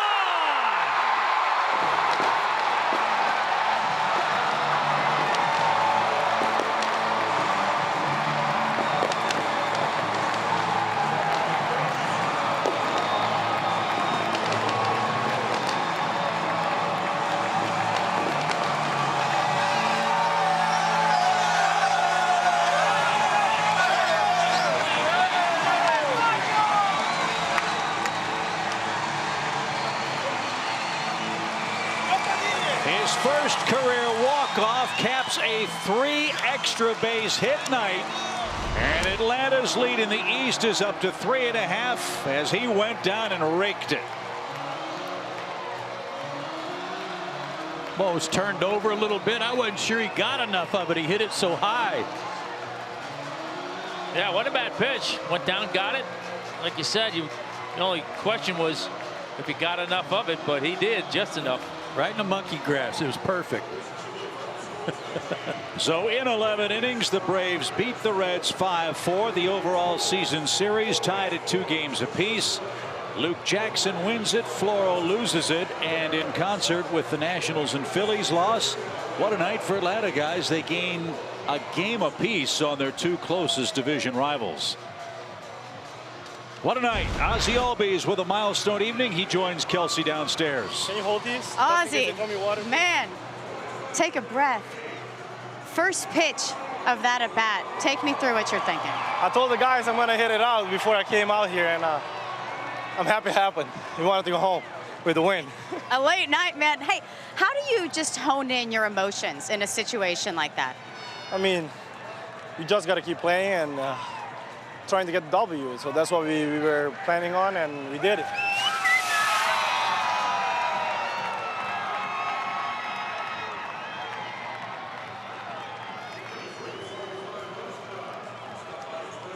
You good? You ready? Oh my God, that was cold. Yeah, so we play hard to get the W today, and we did. For anybody who doesn't believe in this team yet, who isn't sold that this team is the real deal, what would you tell them? Oh, I mean, they can see we're going to keep going. We're not going to give in. And that's what we've been doing. We're going to keep it going through the whole year. And I've asked Charlie Culberson this same question. What is your favorite part of a walk-off? Oh, it felt exciting, amazing. And hopefully we keep winning instead of being a walk-off. But when we're going with W home, we're all happy. We'll take the walk-off. We'll take the W. Ozzie, congratulations. Great game tonight. We'll see you right back here tomorrow. Chip and Joe, tonight's hero, Ozzie Albies. We'll get it back up to you guys. And Tom, too. Yeah, the Braves now 12-9 in the month of June. It's a 3.5 game lead in the East thanks to Ozzie Albies' milestone hit. A walk-off home run in the bottom of the 11th inning sends what's left of a crowd of 27,000 plus home happy. And fellas, tomorrow, Anibal Sanchez and Matt Harvey, the featured attraction in Game 2. I'll be interested to see if there's any difference in Matt Harvey and his now role with the Reds. Yeah, I'm interested too. Good win tonight. They have a flair for the dramatic and then continued again tonight. And they send us home happy in 11 innings. Plenty of good to talk about on Braves Live, presented by Xfinity. That's coming right up.